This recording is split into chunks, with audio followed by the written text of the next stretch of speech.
Okay, got it.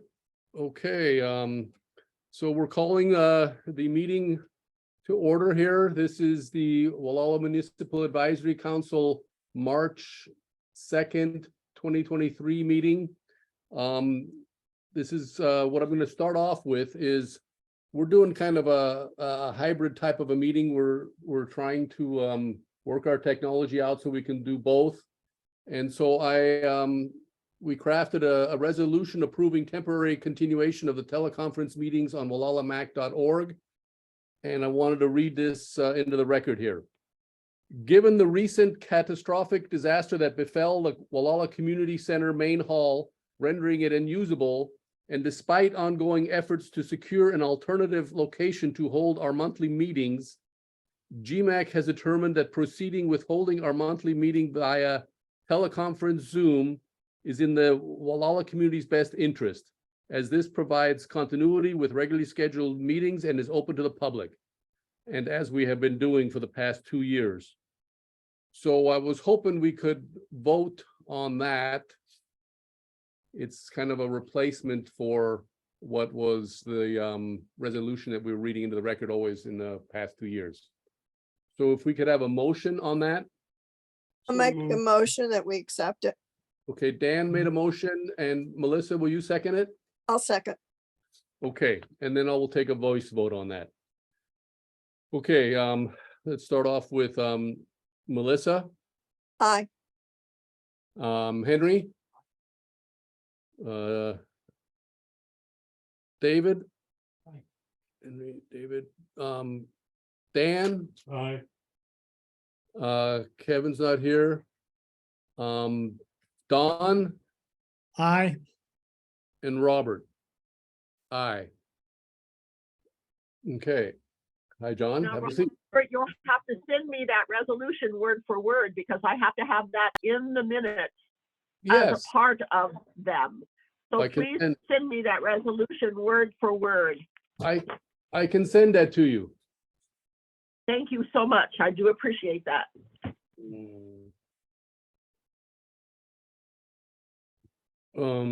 Yeah, we just had a audience member come in and well, I don't know what to say, but share my condolences first of all. Okay, I'm sure we all want to do that. Okay, John. I do. Okay, okay, so introductions and announcements. There are 4 council members here. And then we'll go on to our agenda. We have masks here in our temporary venue here, so welcome to take a mask for any of you that are out here. We'll go on with our consent agenda, approval of the minutes of the February 2nd, 2023 meeting. Can we have a motion on that?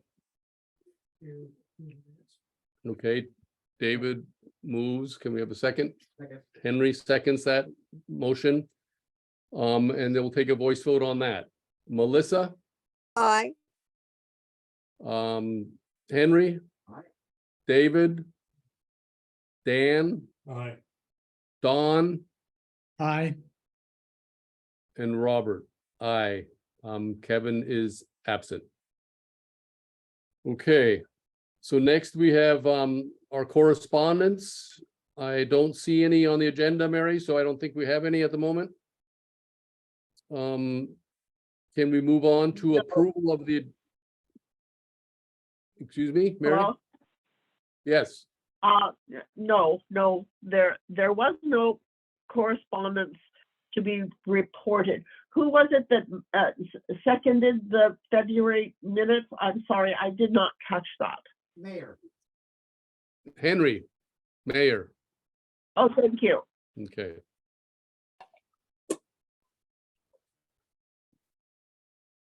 Okay, so we have a motion to approve the agenda in a second. Did we take a vote yet? No, or did we? Yes, we did. Okay. So The agenda, I thought that was the minute. Oh, no, we haven't done the agenda. we haven't done the agenda yet. Correspondence, I was just hung up on with you, Mary. Okay, So approval of the agenda for March 2nd, 2023. Do we have a motion on that? I move that we approve the agenda for March 2nd. Okay, Don moves. Who seconds that? Dan. Okay, let's take a vote on that. Melissa, Aye. Henry. David. Aye. Dan, Aye. Don, Aye. and Robert. Aye, with Kevin being absent. Okay, we have next on the agenda, public input on non-agenda items. I have some public input. Mary does. Okay, Mary, why don't you start with your public input? As a- I wanted to say that I have tried to reach CAL FIRE regarding the THPs and why they do not list since the last Friday in January, any of the towns where a THP is located. They used to say section 20, 23, 25, 27, so-and-so north by so-and-so east, 2.5 miles east of Cloverdale, or Ukiah, or Fort Bragg, or Gualala. Now, all they do is just the section numbers and the east-west or north-south, and they don't say where the town is. And I called them to inquire about it. I have to talk to a forester because they are the ones who put out and collate the report. But I have been unable to get a forester to call me back over the last 3 days. I rang again today, and the lady forester did not call me back. So I have yet to hear anything on it, but it takes up time to go to CalTrans, type in the THP, and then maybe ascertain, but not at all ascertain, where the THP is located. For instance, one of the THPs was owned by Casadero Company Foundation, and one would assume that they own property around Casadero, but that may not be the case. So you don't know whether a Fort Bragg timber company is coming down into Gualala or into Sonoma County to harvest trees, even though they are the ones who are listed as, quote, owners and or the timber harvest. So it's very difficult to know if there is a THP in the Gualala area, if a Casadero forester is going to, or timber company is going to cut trees in the Gualala area. Now, I know that the Gualala Timber Company owns the timber land, but if someone is coming in from Casadero to do it, then they're listed as a Casadero address. So I'm trying to get a hold of these people to inquire as to why they dropped it, because they dropped it, as I said, the end of January. So all of the February reports have not been very helpful as to where the THP is located. And that's my kind of report on that. Okay, and you just And reached the 3 Mr. million, Schack. Mary. Mr. Speck asked if I would report on this at the meeting. Okay, So that's what I'm doing, and I'm hoping to get somebody to tell me about it. I did look up the 2 or 3 that were listed, and 2 were in the valley. One was, as I said, in Casadero, and one was in Fort Bragg. But those are only the people who own the land and the companies involved. That doesn't mean that they're in those areas. It's just okay, an assumption on my part. okay, Mary. We have this recorded. We might have to go back to the recording to listen to your public input, but we don't really we just let you give your public input and then we move on, okay? Yes, and I'm just reporting on that Thank you. for you. Okay, thanks. And thank you for listening. Any other public input from anybody out in our audience, in our Zoom audience, or here in the office personally? Yes, John Bauer is here and he has the floor. thank you very much. I'm sorry that we've gone through 3 years of COVID and not meeting face-to-face. It has been a difficulty for me. I personally have had many issues that I have kept to myself that I feel GMAC has violated. And I can't sit here in 3 minutes and tell you what they all are. But many of them went back into the Brown Act, and as a result of that, our supervisor requested that all the members have training in the Brown Act issues. It didn't correct the mistakes that were made before, and those people have not been chastised for what they did or what they didn't do in our community. And I'm glad that we have some new GMAC members who are able to take a look at this maybe more open-mindedly and not as personally taken aside as it has been in the past. Like I say, I can't cover all this in 3 minutes, but I'd like for GMAC to start to look at our town and what it really could use and what it lacks and how they can help make the good things occur in our community. We've lost almost 75 acres of property that was set aside for commercial residential development out on the old mill site, which would have been perfect property for future development. Now it is apparently going to be a park. That 70 acres in combination with the 30 to 40 acres that our family owns in the community is set aside for Gualala planned development. That planned development will basically never occur, and we will never have the kind of open development that this community still will need in the future.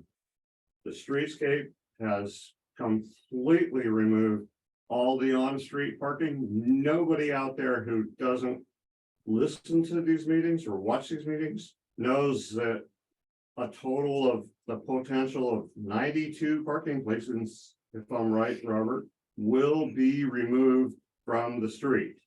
You will not park a vehicle on the street in Gualala with the new Streetscape. We need to find an alternative for parking in our community. And I want GMAC to work collaboratively together to see if we can fix some of the problems that are going to come up in the future that I can't change and that you guys currently may not be able to change. The town plan is now, what is it, 18 years old, Robert? You're speaking, John. It has not been re-examined, altered, and no one has made any development proposals in the town plan under the Gualala plan development. No one. Consequently, the town plan has never been really tested. And if you look at it and look what the medical center has gone through to try to build a new facility, it's scary. We are not moving forward very well. We need to find a new way. And I want you folks to think about that, to think about where we're going, and to think about the future of this community, not necessarily hold this too tight to your breath, so. Like I say, I could go on and on and on, and I think that you should put together a committee and start looking at the development of the town in a reasonable fashion. And thank you. Okay, thank you for keeping it to 3 minutes, John. I know there is a lot on your mind, so we can continue with public expression. Anybody else in the audience? Council members as citizens? Anybody in the audience?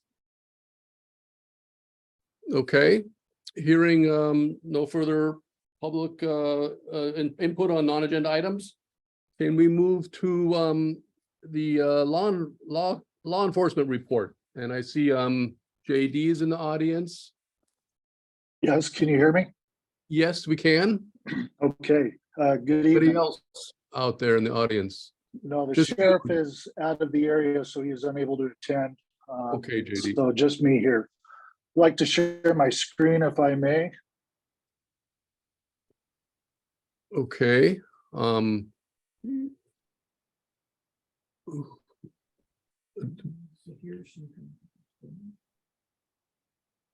Don, are you helping him share the screen or should I? It's No, going. he should be able to do it on his own. Good, okay. Let me know when I'm up. Looks Yeah, like you're up. Looks All good. right. So you're just covering February. This also covers January as well, but your law enforcement report will just focus on February. Calls for service, we had a total of 15. And is what I'm doing here, just so the GMAC's aware, and I'm look forward to doing this same presentation in the future. That way you can look back at the previous months and kind of see where the call volume fluctuates up and down, types of calls for service, so on and so forth. So it'll build up as we go throughout the year. So February, we had a total of 15 calls for service. We had a total of 4 investigative reports taken and 2 arrests were made. Going through call types, we had, of course, the arson at the Gualala Community Center. We had a theft. We had 1 trespass call and 1 vandalism call. Crimes against persons, we had 1 assault and 1 call for harassment. Then miscellaneous type calls, we had the 1 trespass call. And non-criminal calls in nature, we had 1 alarm, we had 1 citizen, or I'm sorry, 2 citizen assists, 1 civil dispute, 1 coroner's case, and 1 mentally ill subject. And that's that. Also here, and these will come up each month, they're just some links for stuff that we've discussed in the past that we've thrown out there. Would include the Mendo alert. This is a link to sign up for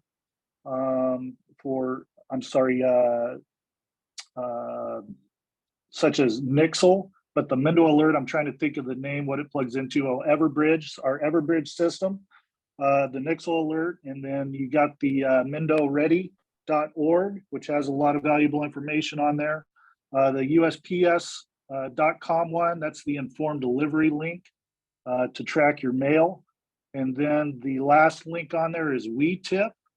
And WeTip is just that anonymous reporting avenue you can go down either by phone or by internet and send us an anonymous tip.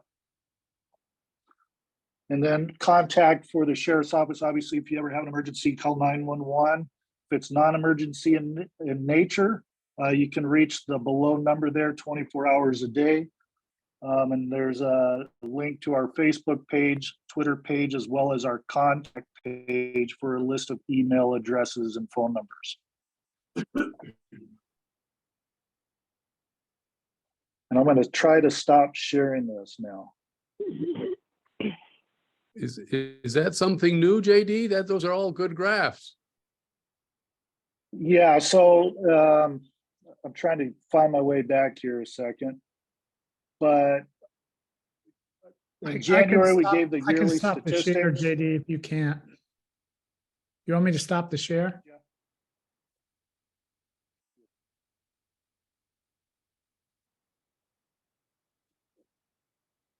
Got it. So, you know, the yearly statistics is nice to offer at the end of the year. This way, I think you'll be able to see that statistics as they fluctuate up and down, and you kind of get a familiarity more so of what's going on in the community, crime-wise, reporting-wise. And it might just serve these meetings better for a little bit more detail in that fashion. Great. Any questions? Anybody in the council? Anybody out in the audience? Doesn't sound like it, JD. I guess just thanks for the quick work on the arson case. Seems like you all were on top of that fast. So. And I did not hear that. that I'm was sorry. Henry. Oh, sorry. Yeah. It looks like we don't have audio. In that. No. I tried to do that earlier. I was just saying thank you for the quick work on the arson case. Oh, okay. Thank you. I thank everybody that was down there. We got a lot of assistance very quickly. I know quite a few people showed up, and I can't disclose much at this point, but I could say that if it wasn't for the fire department as well as people that worked at the community center, we wouldn't have made the arrest that we made so fast on that one. So thank you guys. Thanks, JD. And then, do you have any news on deputy possibly moving to Gualala? All right, so I can share with you this, sometime in the near future, we are going to have a resident deputy, I'm hoping within the next 30 days. Okay, And he's finalizing some arrangements for housing. It's not gonna be in Gualala, unfortunately, but it will be close by. So he will be on the South Coast, and I'm hoping that's gonna happen within the next 30 days. all righty. Good to hear, JD. Thank you. Anybody else have questions for JD? Okay. Thank you for the law enforcement report, JD. We'll see you Thank you, next JD. month. Good evening, everybody. Okay. So we'll move on to permit applications. We've got two CDPs we're gonna hear tonight. The first one is CDP 2022-0021. That's I believe pronounced Ghamlouch, the last name. The location is 33300 South Highway 1. It's a standard coastal development permit to construct a single-story 1,886 total square footage residence with a 360 square foot deck. The request includes 2 water tanks, generator, septic system, development of an existing well, demolition of a shed, paving driveway with concrete, fence, gate, gravel walkways with path lights, and a utility line from the well. We have a representative of the applicant here tonight who will speak to the project, I'm sure, and then Council Member David Chapak and myself, we reviewed the site. So usually we will let the applicant representative describe the project first. I'm sure you'd like to do that. Deborah, you were out there, right? Yes, I'm here. Thank you, Robert. Thank you, Did I- everyone. Mhm. Did I say everything correctly on the application, or is there something that needs to be amended?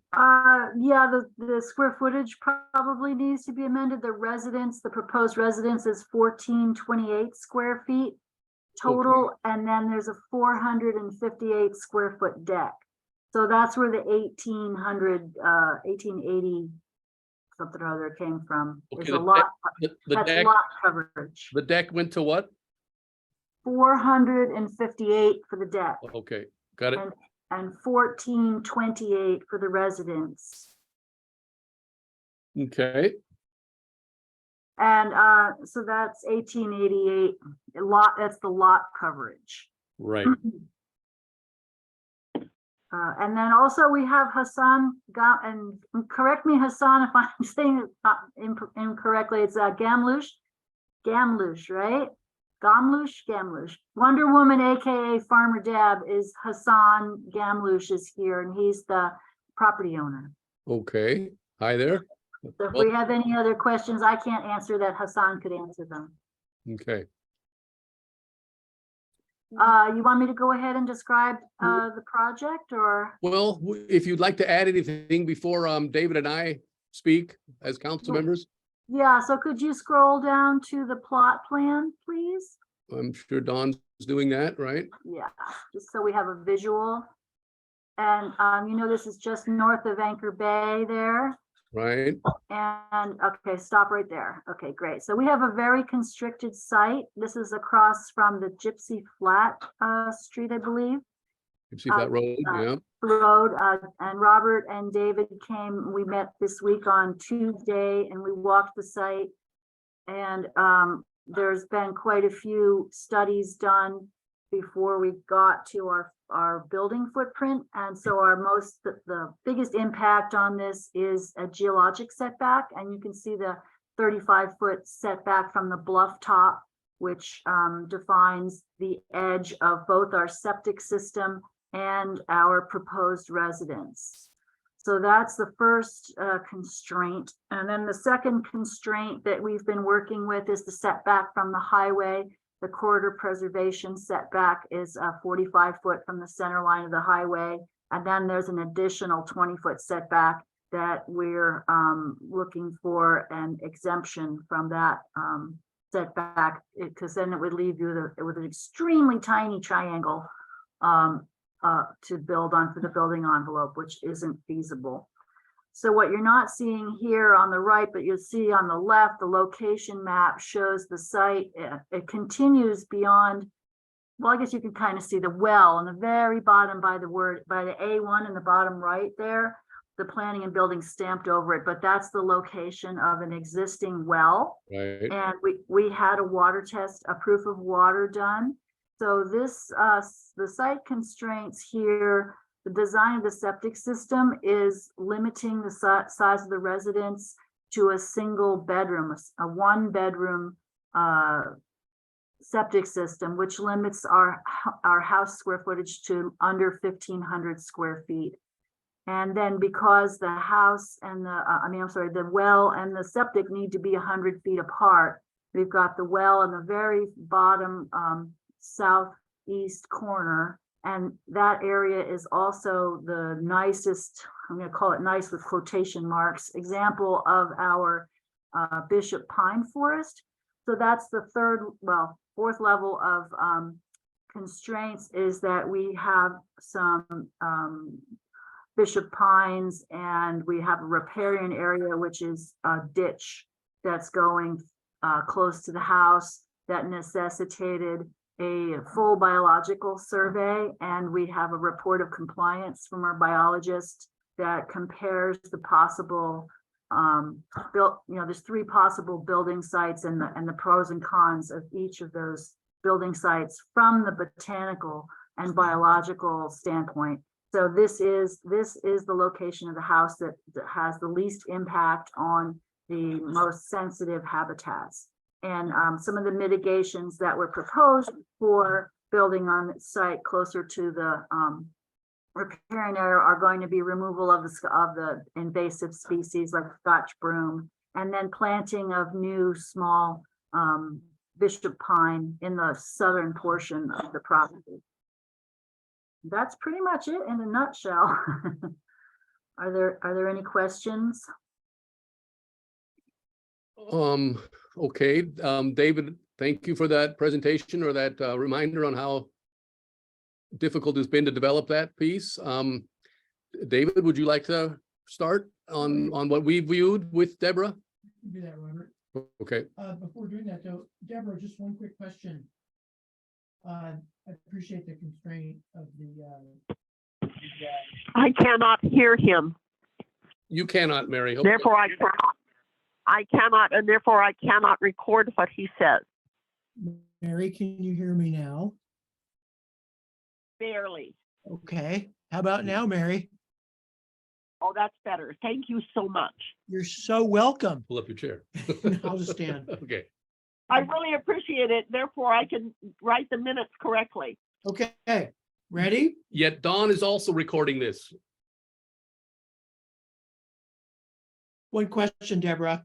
The paved parking area is within the 35-foot bluff face setback. What's the plan should the bluff erosion occur within the planned 75-year use period to maintain vehicle access to the highway?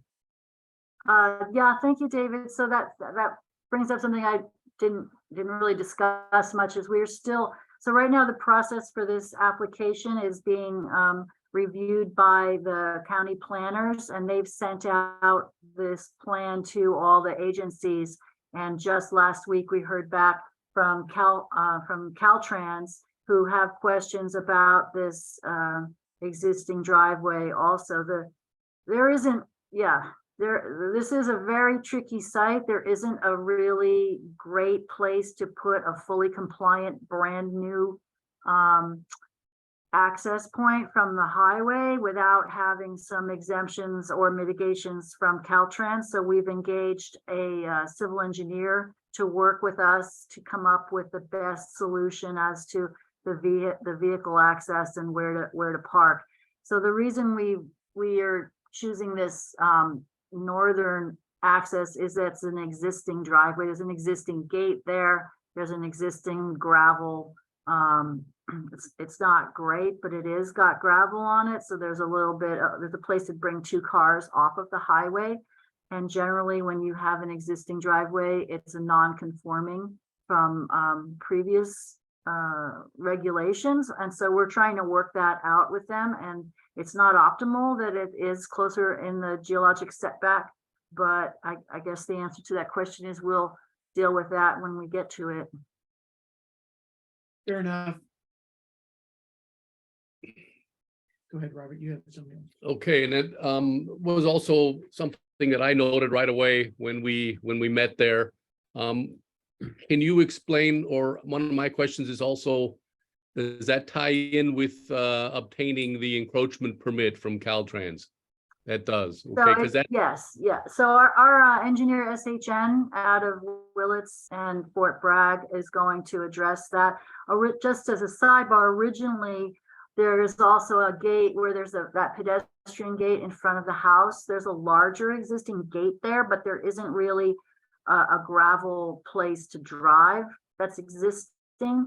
So it seemed like we should use the existing gravel as the driveway, but we preferred to have the access to the house be in front of the house so you could park closer to the house. But at that point, there's radius that you need to do for your driveway to get out for a new driveway. And again, this is something that Jason's going to have to work out with CalTrans as far as where they lines in the sand for them on all of their regulations for a brand new driveway.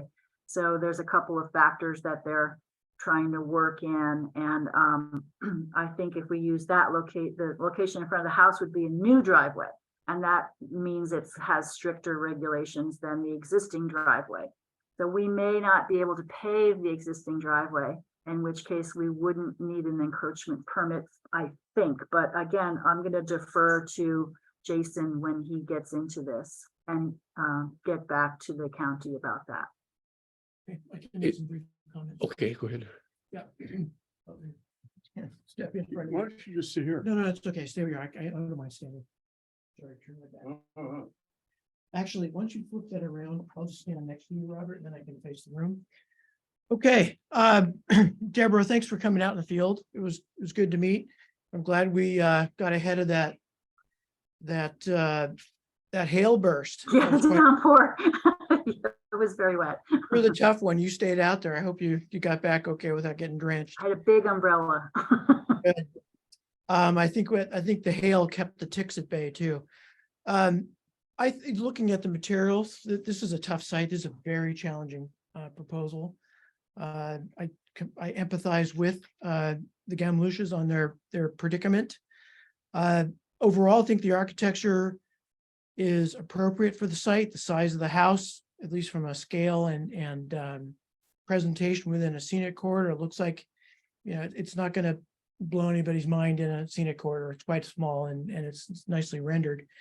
Another kind of pending issue out there, Deborah, which you and Robert and I talked about, was concerns from CAL FIRE or South Coast Fire about the use of cedar external planks instead of the hardy plank. And I know that you'll resolve that issue with them. Overall, I think the materials are, you know, they're straight up. The biological report of compliance presents a clear rationale for using a reduced stream buffer. It's a class 2, class 3 drainage supported by water underneath the freeway, underneath the highway. It's a very steep drop off. They're mostly invasive plants, so it's not a high quality drainage, but it is what it is. But I think that the biologist has presented a good rationale for a reduced buffer with some mitigations, what to plant, you know, certainly get in there and remove all the broom, which is the worst problem. There's some pampas grass in there as well, and then replant with species that will be supportive of whatever resource values are there in that limited drainage in the upland areas. So I think that's probably as best as we could expect, though I do want to note that we're curious to see where CDFW or the county land about placing the well conduit and pipe through that drainage. Again, it's not beyond the wits of man to figure out a way to do it. It's just that it is a hanging unresolved issue that we know you're going to have to fix with the county. But other than that, I think in general, given that there are some issues still out there, I just wanted to ask, is it your intent to come back with revised drawings or further, you know, kind of answers to these open questions, or are you seeking some form of recommendation from the council today? Well, thank you, David. And this is a good question that I had. I wasn't sure. I'm in Mendocino, and I'm really used to the Mendocino Historical Review Board meetings where they have certain issues. We usually discuss the entire project, but then they really have pretty clear boundaries over what their jurisdiction is as far as approval or recommendation of denial or a continuance if there's more work to be done. So I think my question to you guys is, at this point, we're just waiting to hear back from the engineer about the CalTrans's concerns.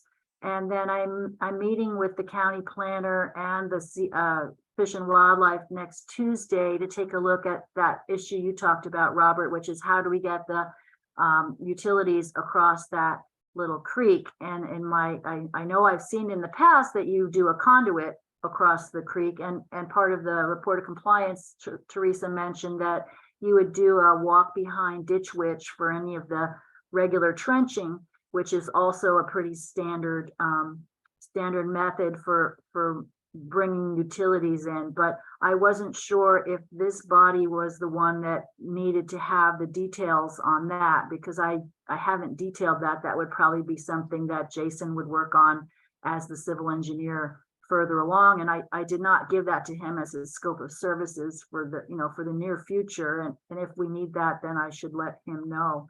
So back around, the question is, does the Municipal Advisory Council need to see a soup to nuts solution to all these problems, or is there a faith that the county is going to address your concerns because they overlap? I'm sure they'll address our concerns, not to mention additional concerns that they may have. But back to this utility line, is there a way that can be suspended over this culvert?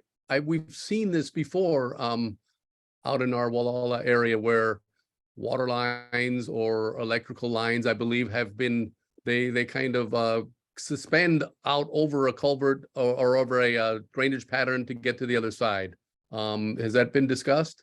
Well, it hasn't been discussed right now with myself, with Deb and Hassan, although, because originally back in the day, I did a project where we did boring underneath in the right of way they proposed it, and the contractor was working on it, and that project never went through, but in the process of discussions with CalTrans, they don't allow boring in their on their shoulder, so we couldn't do that option, and therefore, and I only heard that like about a week ago, so I haven't really had an opportunity to discuss the options with the engineer, but I have seen suspended conduit, and it's going to be a conduit that's going to be taking the electric line out to the pump and then the water back from the pump to the house. So there's basically two lines, two conduits, and if it was underground, it'd be in a joint trench, but without being in a joint trench, I know there's other standards. I just haven't investigated fully how that would apply here. And I wanted to talk to the Fish and Wildlife first and see if they've come across this and had other solutions that they've found as a regular solution. I know the neighbor did a concrete bridge over their riparian area for their driveway. Yeah. So I'm assuming we can go over the riparian area. I'm just not quite sure how is the best solution as far as you said, suspending it over with a little Maybe. something metal, or if we go from a concrete pylon to a concrete pylon, I don't know the answer to that right this Maybe moment. even a mini walking bridge or something like that where it's connected underneath or something. I don't know, but I do know that, I mean, David had talked about going under the creek, but I mean, it just drops off to the ocean, right? Pretty quickly there. So I can't imagine we could get under anything right there. I think we're going to have to go over it. That would seem more, didn't we discuss that when we were there? That would seem even more destructive than maybe trying. Yeah, that's what I thought. Utility bridge going across there and not having to go into CalTrans right away, or anyway. We can't go into CalTrans right away. So something has to go over that little drainage ditch. And I know it's been done somewhere else in the county. I'm sorry, I haven't gotten into that level of detail on the resolution of this. You might as well make it a walking bridge is how I feel, because then you could go and maintain and access your well at the southern end of the property. Yeah, that could be pretty cute, actually. No, this is about as thorough of a job I can imagine that you can do on this difficult of a property to develop. It's appeared after we figured out the true square footage of the residence, it appears to be a modest sized home. It's a 1-bedroom. This has always been, I've seen this parcel for decades now. It's always been, to my knowledge, a very difficult build. So you've done as good of a job as I can imagine here on this. There have been times in the past where architects that came before GMAC, they had to provide the county with a takings analysis. Have you come across that yet? Well, not yet, but the report of compliance was pretty thorough about looking at the options of other locations on the site. And at this point, no one has required a takings analysis, but if it gets to that point, then we have Wind Coastal Planning can do that for us. I get you. Okay, it's been presented to us before on parcels that were more developable than this. So I just was wondering if that had come up yet. Not yet. Okay. Hopefully not. This is, I mean, in comparison to the neighboring sites, this house is much smaller. So everything is much smaller about this. There's no, I can't imagine shrinking this anymore. Our council member Henry Mayer asked about takings analysis. You want me to try to explain how I understand it a little bit, or would you like to explain it? It's where the county requires a document. I mean, a property owner has a certain amount of investment into a property, and they should have the ability to be able to develop it. Yet if it becomes so constrained and so difficult to develop, they may not allow you to develop. And so a takings analysis kind of summarizes what all has been invested in a property to get it to a point where they can possibly get a coastal development permit. And it's a document that's needed at times to substantiate the investment that's been put into a property. Okay, does that sound okay to you guys? Does that sound roughly my understanding of it, okay, from in the past? So who's doing the taking? Well, it revolves around having to buy back the parcel possibly. And the county nor the coastal commission is really interested in buying a property back.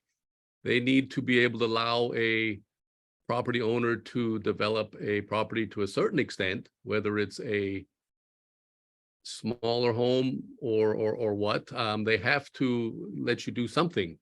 So that's the taking. That's what's involved. They can't just take your property and not allow you to do anything with it. What if it was completely undevelopable? Wouldn't they then have to buy it at a reasonable price to compensate for all the money sunk into it that they're refusing to allow someone to build on? Yeah, I don't know the details how that gets resolved, Melissa, but I brought it only up for one reason, and that's because I know that this has always been a very difficult parcel to build on. And should the applicant and their representative Deborah encounter something like this, they may have to, or encounter a possibility for providing a takings analysis to the county. It's always a possibility that you have to provide that to the county. Okay, I didn't understand it, but I think you explained it pretty well. Well, I tried. Maybe worked Dave for- can add a little, No, I'm not going to add any more to not that. on that to that. Yeah, the whole takings topic is well beyond the jurisdiction of GMAC. Yes. So I don't invite further discussion unless it's absolutely necessary. Deborah and Mr. Ghamlouch, there are a number of unresolved issues here. And the jurisdiction of GMAC as it stands is to render a recommendation on the entire proposal. And there are enough loose ends here where my preference would be that you complete, tie up the loose ends, make whatever submittals you need to do to complete the package to the county, and have Mark Kleiser resubmit, and we will re-calendar. We won't take any more time than necessary, but let's get all the loose ends tied up and bring it back to us for final resolution of a recommendation. I think that'd be the cleanest way forward. Right now, there, at least to my perspective, and with empathy to my colleagues who are going to have to take a stand with me, I think it'd be best if we had everything in one place. So it sounds like David might be suggesting that we table this for a Future session. meeting or two, and I agree. you come back to us, Deborah, and Mr. Ghamlouch. Like I said, I'm meeting with Fish and Wildlife on Tuesday, so I'm hoping to expedite the answers to your questions, at least from the two big issues that I hear you're concerned about is crossing the creek with that, or the drain. It's not a creek, it's just a runoff with the utilities, and then just resolving the issue about the driveway. So I'd like to have those questions have to be answered for the county as well. And so, like I said, in the review board land, I would ask for a continuance, but if yours is to table until Mark Kleiser comes back with a completed application or a staff report. I think he doesn't do the staff report until your recommendation is submitted. So I'd be happy to come back once we've addressed those two issues, unless there's anything else any other board member was concerned about.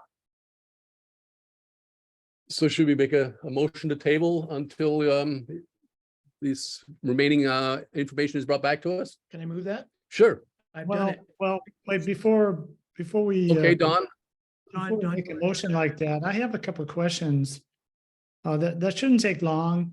Okay, And Don. maybe they're just ideas out to throw out to see what kind of response we might get. Number one, I'm curious whether this new home, and I do appreciate the fact that it appears to be sized appropriately for the site, a relatively small house. Will this be an all-electric home, or will there be some dependency on fossil fuels for either heating or cooking, for example? Number two, will this home have solar panels, which, if I am not mistaken, is a requirement for new home construction in California? And number three, is there any plan for any type of rainwater catchment system so that you can take advantage of the winter rains and reduce the load on a well that you would have there? Those are Yeah. all really good questions. So the solar panels, yes, they are required, and I'm looking at my plans here. We were planning on putting them on the west side, so they need to be added to the west elevation. And with the new Title 24 requirements, we also need to have battery storage, or at least the hookups for batteries to have the house be fully electric at some point.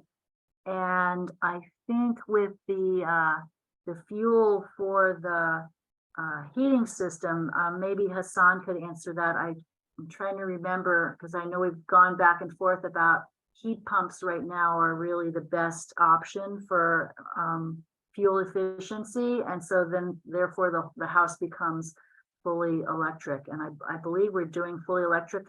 We don't have a propane tank anywhere. So that was what we decided. And I'm pretty sure it was heat pumps, right, Hassan? That was where we were. Yeah, it is all electric. Thanks, Deborah. And thanks for having us, by the way. We appreciate your time. And thank you for being so thorough on this project. You're absolutely right. It's very modest, it's a small house.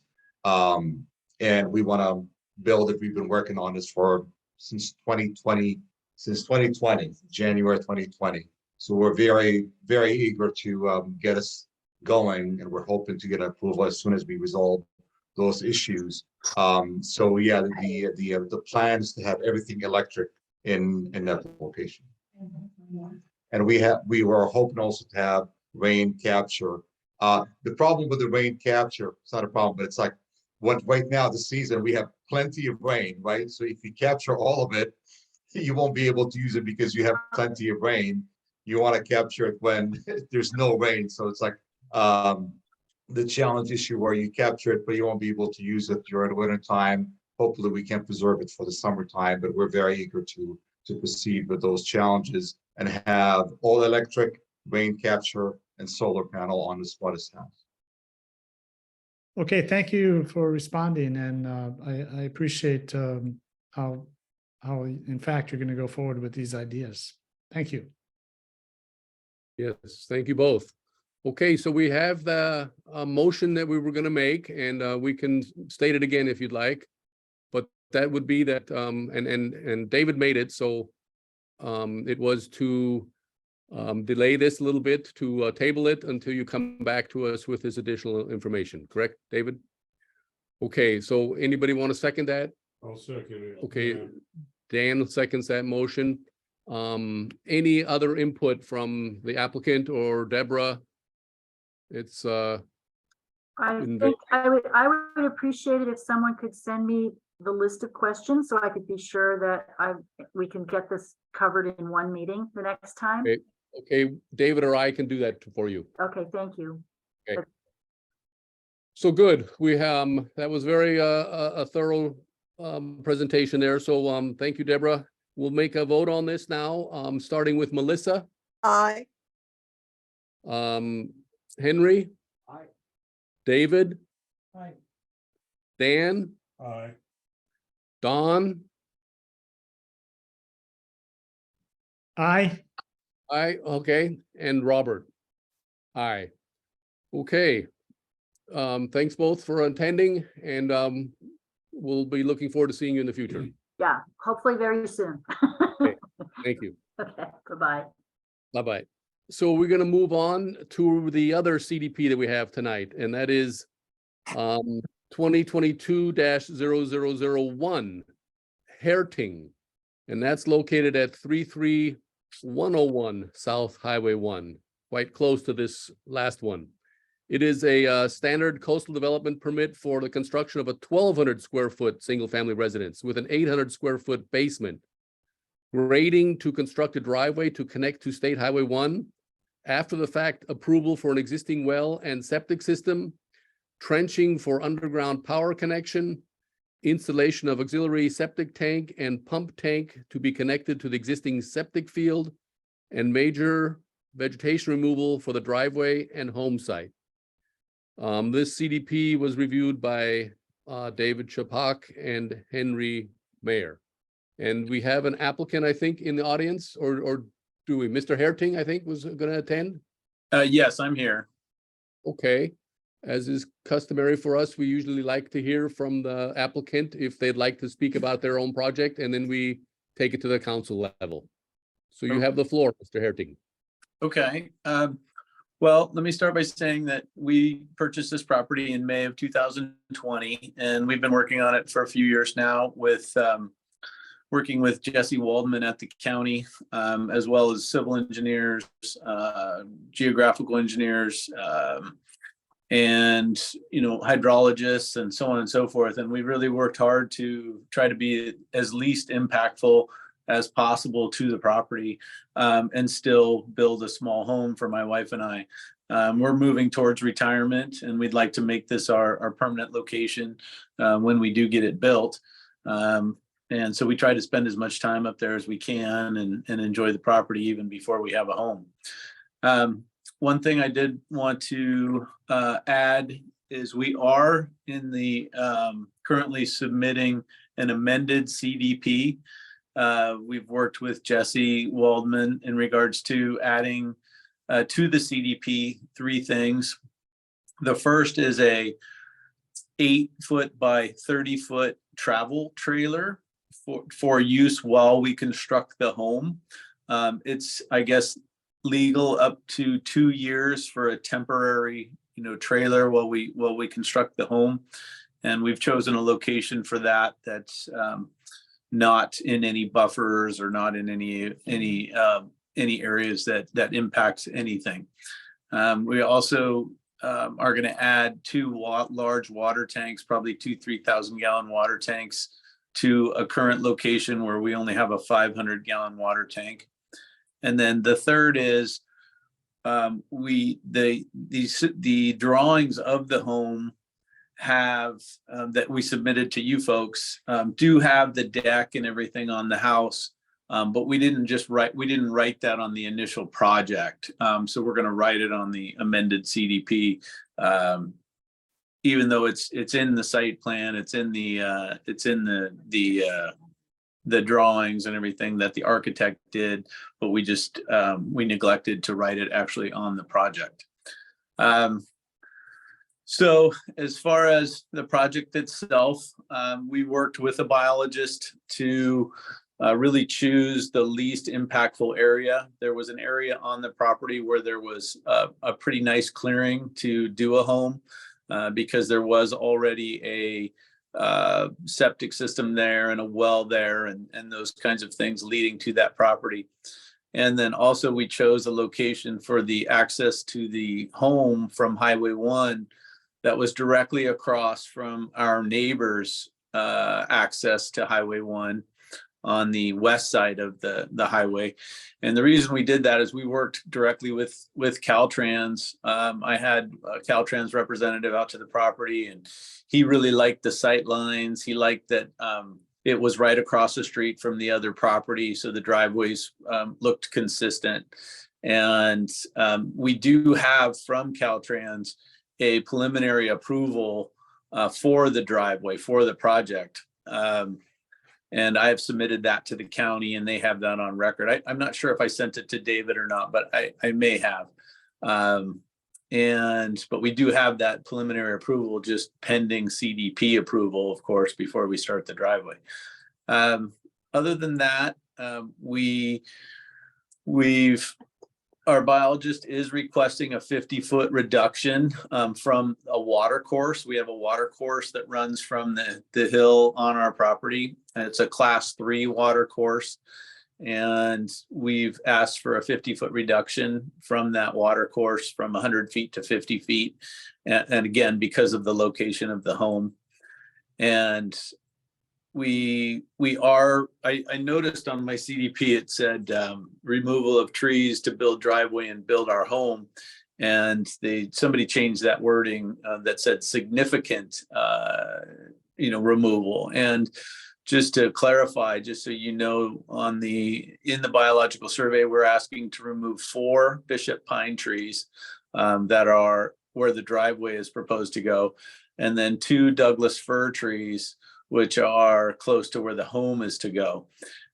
In the biological, we do have a mitigation plan that is both planting 3 to 1 and or caring for the saplings that are currently coming up on the property.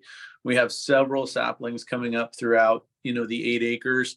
So what my wife and I have been doing is going through the 8 acres and putting colored tape around the base of the sapling, so we can both take care of them and watch them and count them and make sure that we are upholding our end on the mitigation as far as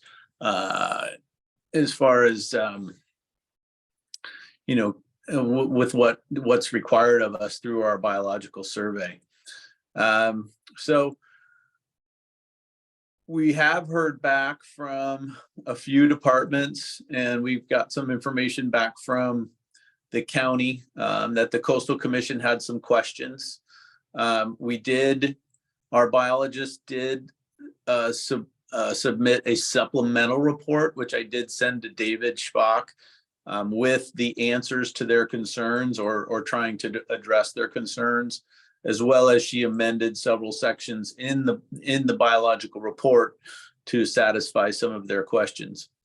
During our visit with David and Henry, we walked the property, and I showed them pretty much what our plans were. David had one question in regards to the percent slope on the driveway. It said up to 18%. So we did, his concern was that normal is 16%. So we did go to CAL FIRE. CAL FIRE did give us an exemption for our design of our driveway and to the 18%. So that was taken care of to satisfy David's concern there. And then also David had some concerns in regards to the mitigation with maintaining the saplings.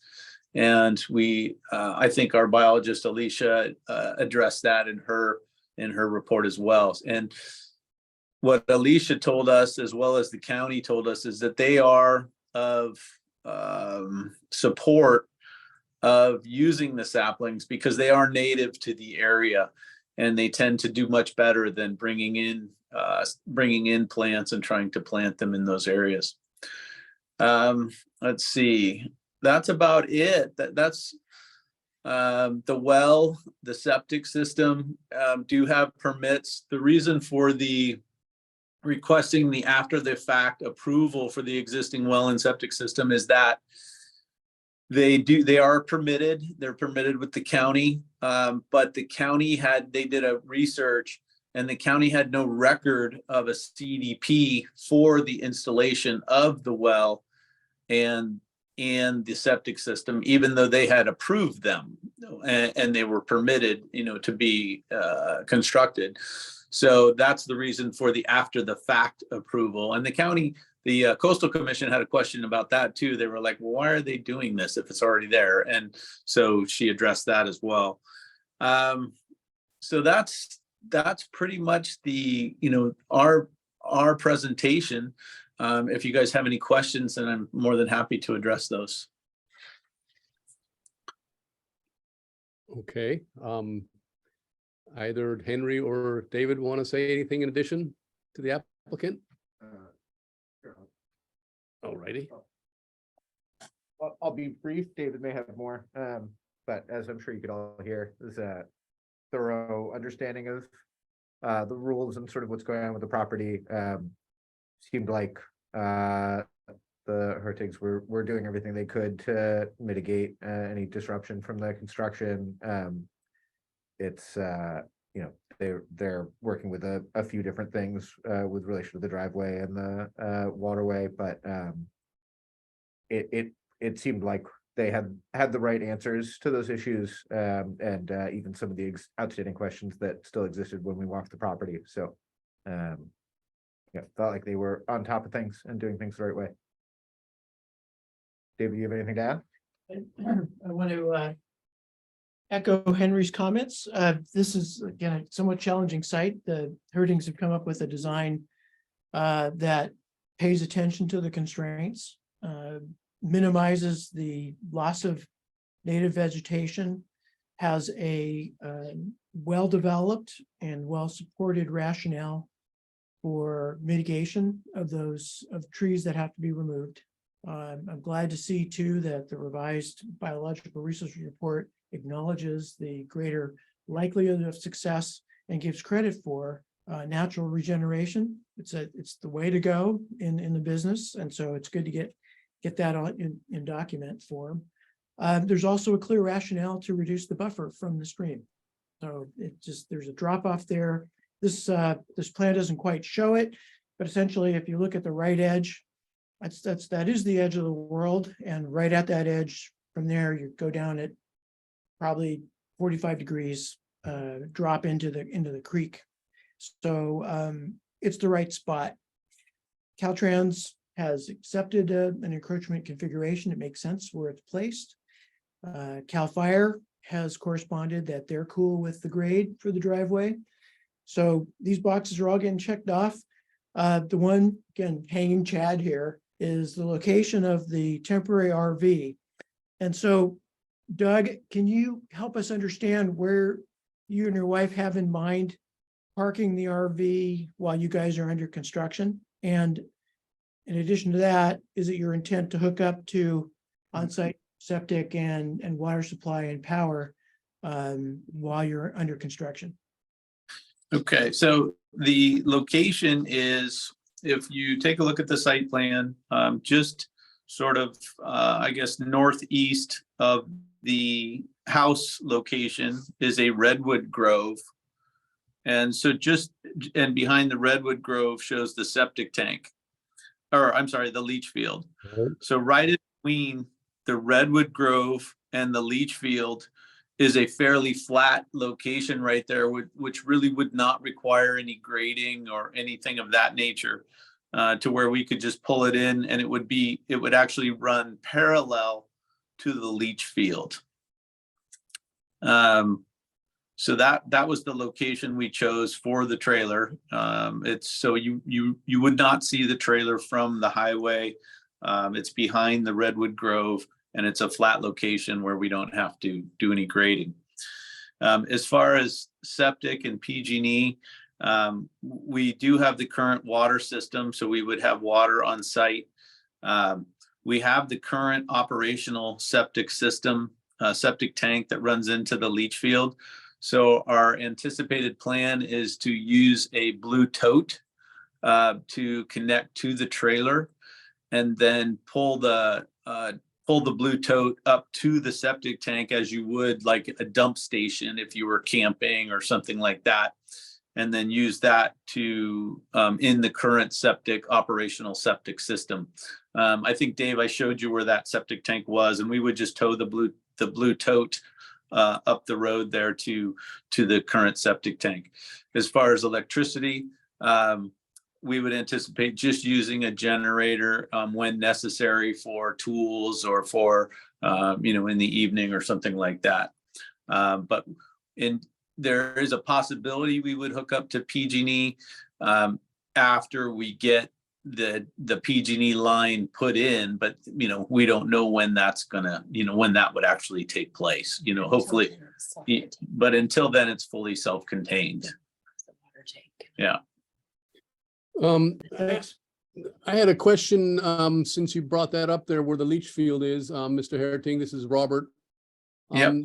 There's a structure there to the right of the leach field, right? Is that still there? Yes, that's still there. It's a 10 by 12 shed.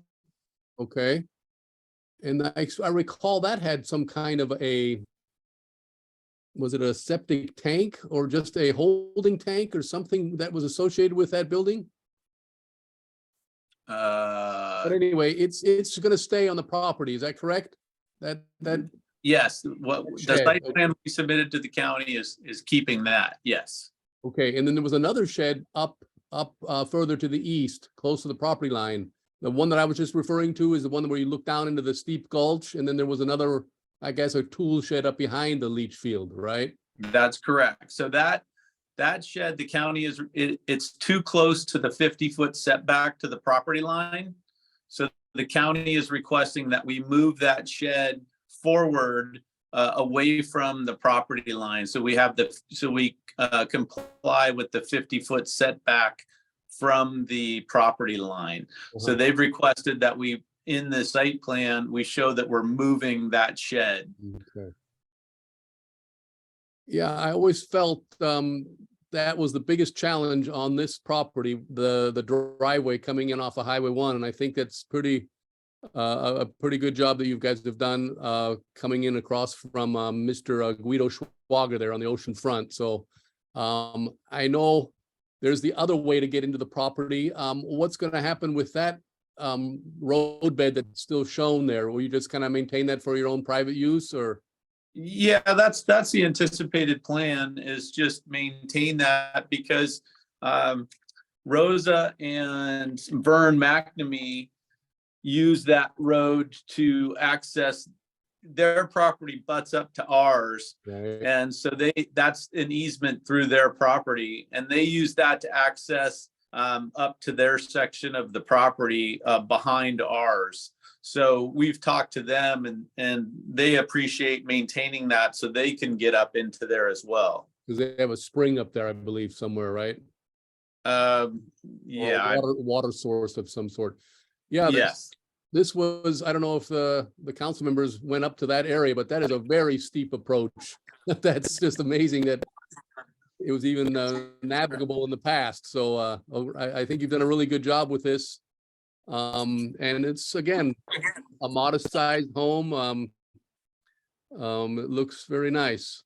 Doesn't seem like you have, I mean, that property is full of beautiful trees, so it doesn't seem like you're having to take down too many trees coming in the way you are off of Highway 1. So that's nice to see. Looks like you're gonna do a gravel driveway. Those are all my only comments. Do any other council members have anything they'd like to say? Don? Oh, Henry's coming. I have a quick question. How are you gonna get the trailer up to that spot? Well, we would probably hire a professional to pull it up the easement road. We've used, yeah, or that's, my wife just made the comment, wait until the driveway's built as well. Because our anticipation is to start with the driveway as soon as we get the CDP, because CalTrans did tell us that, you know, they pretty much approved the project, and they can just sort of activate our permit with them to begin the driveway project. So if we're able to do that first, then we would go that route. Yeah, because coming up that other approach sounds brutal for a trailer. Yeah, probably. Yeah. Okay, then we have Melissa, Don, and Dan. Any comments on what they've seen here? Yeah, I have a couple questions. And Okay, Don, go ahead. yeah, this will be similar to the questions I posed, to the previous applicant. Number one, will this be an all-electric home, or will you be using fossil fuels for any purpose such as heating or cooking? Number two, are you installing solar panels on the roof? Number three, have you considered a rainwater catchment system? And also, you say, you're going to have this trailer there temporarily for a year or two or whatever during the construction, which makes sense. I would do the same thing. And you're going to need power for the trailer, I guess. Have you thought about using some sort of battery storage option for electricity that can be recharged with solar panels, relatively inexpensive portable solar panels? This is done a lot with RVs and stuff that travel around the country. They use these battery storage systems to power the trailer, and they charge it up with solar panels. So I'm just wondering if you maybe consider that as opposed to using a fossil fuel based generator. So those are my questions. Right. So I'll answer that last question first. We actually do own a solar system. I'm a chiropractor by profession, and so I make lots of connections with different people in a lot of different industries. And a patient of mine is a solar engineer and does solar systems. And he came to me one day and said, I have this solar system that I took off someone's home, and it had, 8 large batteries for storage. It had, 30 panels, and had an inverter and all those kinds of things. And he said, hey, you're welcome to it if you'd like it. And what he recommended was do either maybe like a temporary solar trailer or something like that, where you could just put, a few solar panels on it and charge the batteries, and you could use that as a system or a backup system or something like that, to both run your well or or the temporary trailer. So it would be more of a temporary system. So yeah, he offered it to me and I accepted. So I do have access to that. So that would definitely be something we'd like to incorporate, to not have to deal with a generator and all of that kind of thing, just to have some lights and stuff while we're building. As far as the first question, the electricity, we do have a propane tank on our site plan, and we would like to have propane for both cooking as well as water heater and heating system. And then, so that is on our plan, our site plan. And then as far as catching water, yeah, we do. Our civil engineer did write up a drainage plan where the gutters all run to location, and all the water is caught in a cistern under the ground. So that's our plan for that as well. Yeah. Oh, and we are going to do solar panels on the house. The way the house was designed, it sort of faces southwest. And so the way the house was designed was we do have a roof slope that direction, and we'd like to put solar panels across that front of that roof slope. And that's why we chose that sort of roof design, was to do solar panels across the roof. Wonderful. Okay, that sounds great regarding potential use of solar panels. I just want to ask you if you are aware of the very generous rebates that are now available starting 2023 for installation of heat pump systems, for heat. Well, it's also for cooling too, because a heat pump just runs in reverse and it becomes an air conditioner. And you can't do that with a fossil fuel based furnace. So there are significant rebates available from Sonoma Clean Power and from the federal government now for heat pump systems, as well as solar systems, of course. And also for heat pump water heaters, really excellent rebates. So you might want to give that some thought, because that is the future. The future is moving away from fossil fuels. And especially since you're going to have solar on the rooftop, you're going to be providing, if you do this, go all electric, you're going to be providing your own power to these appliances and devices. Anyway, something to think about. Thank you. Yeah, absolutely. Thank you for the information, and that's part of the next phase for us, is to really investigate those kinds of things and add those options to the home and that type of thing. We've been, to be perfectly honest with you, we've been so busy with this whole process, we haven't gotten completely to all those steps yet. Okay, thanks for hearing from everybody. Diane has something to say still, and then maybe Melissa. Yeah, I have a question. I see an existing well and water tank up the north end of the property. Is that going to stay as part of your water supply, or is that going to be your main water supply? Yeah, so we did have a water test, and we passed. We had the hydrologist come out, and so we had a proof of water. And so the well is producing well.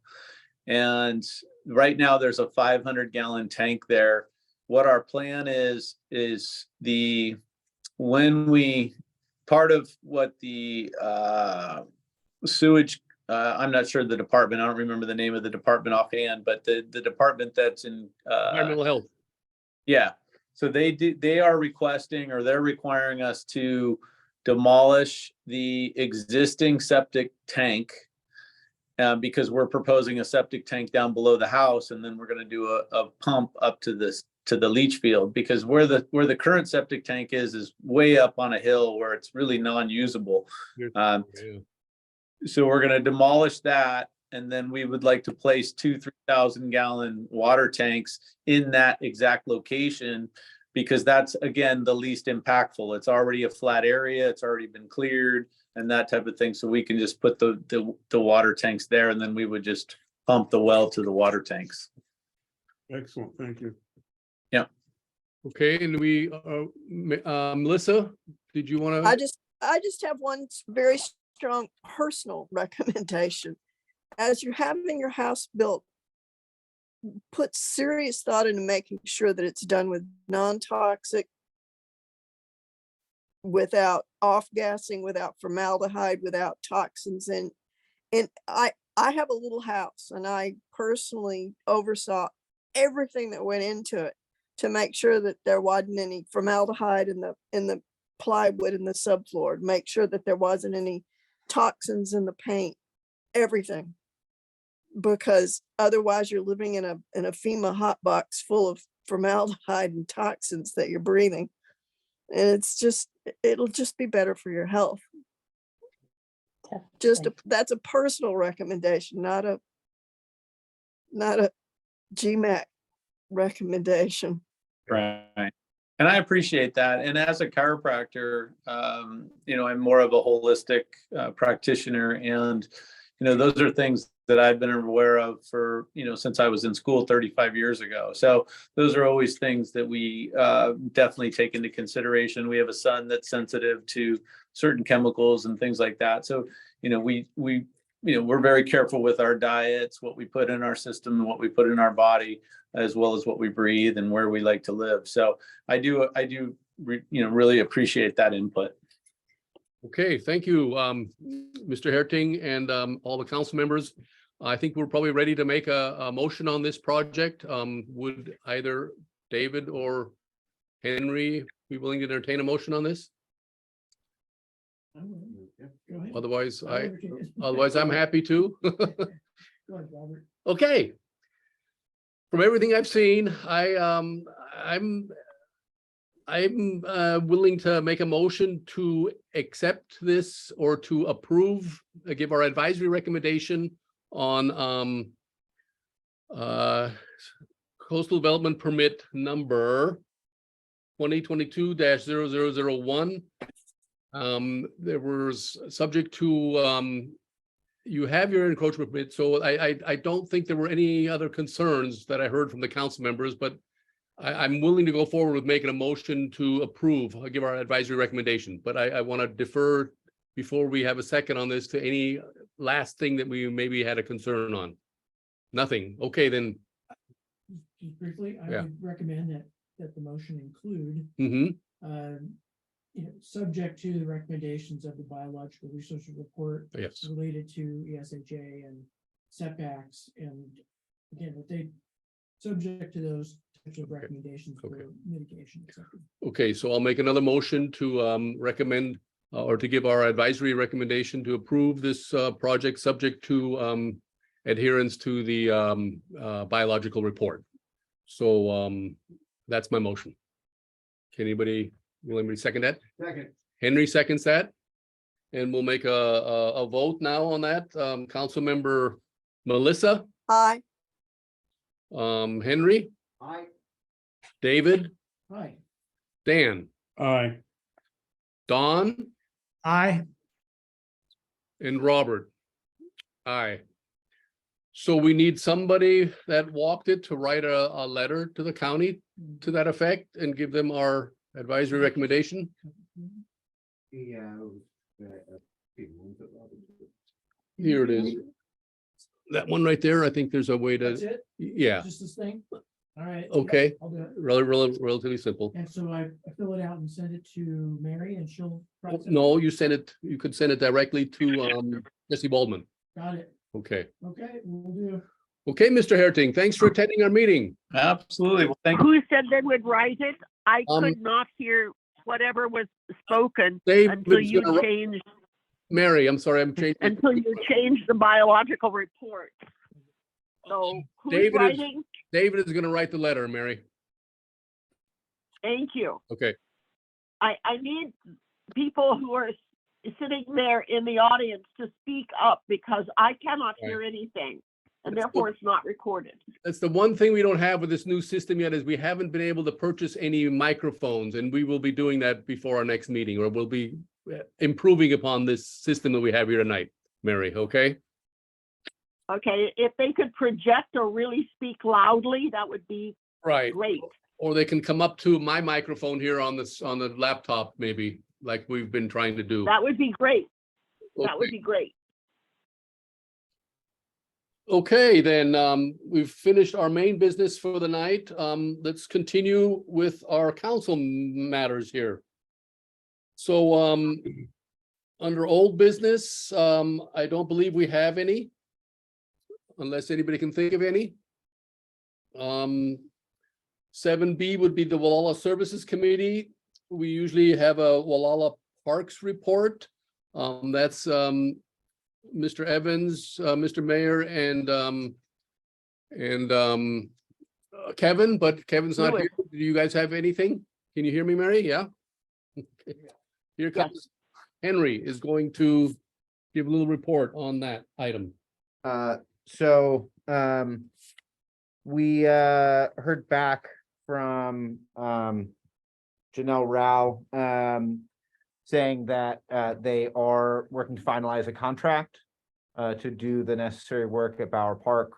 She'll send along an ETA once that contract is finalized and the contractor can make an estimate of when they can do the work. I'm still disappointed in sort of how long this is taking, but hopefully the wheels are in motion on that. She wanted us to get a message out to those listening. Apparently somebody brought some heavy equipment in and did some of their own work at the park, which she was not pleased about. So she's asking that the community abide by the park closure and certainly not make any alterations to the park, which sounds like a fair request to me. I understand how the desire that people have to be able to use the park. The heavy machinery thing does seem to be crossing rather a large line. I have heard from various members of the community that A, they're upset with the park closure, B, they feel like there hasn't been a lot of transparency about what's going on, and real lack of information being distributed about what expectations should be.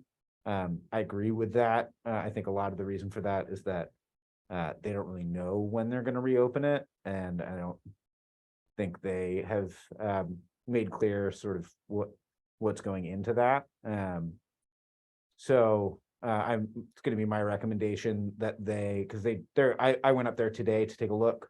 There are signs that say it's closed until further notice. My hunch is, given the previous closure that we had, that members of the community maybe aren't giving them terribly much benefit of the doubt about how they're handling this. So I'm going to suggest that they try to add more information to that, an estimate as soon as they have it, try to communicate better. I think they'll get better adherence to that closure if people have a sense that A, something is happening, and B, some idea of when the park's gonna become available for use again. I also would love to see them open up whatever areas of the park they can. Looking at it today, there are certainly parts that seem like they should be fine to open up. So I think closing the whole park is probably another thing where if people felt there were some places they could access and some places they couldn't, they might be more likely to stay out of the places they couldn't. Whereas just being up there today, I saw several people show up to use the park. It's pretty clear that people are not adhering to that park closure. I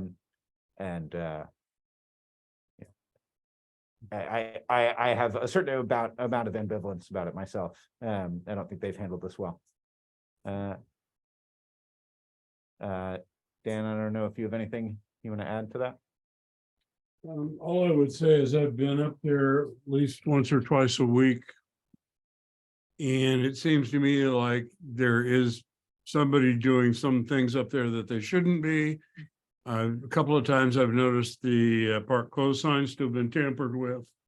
The tape's been removed and replaced and removed and replaced. And I'm thinking it would behoove us from where we sit to perhaps put it out there to that it's not safe to be there, and that people who are doing things in the park that they shouldn't be are actually not speeding up the process. They could in fact even be slowing it down.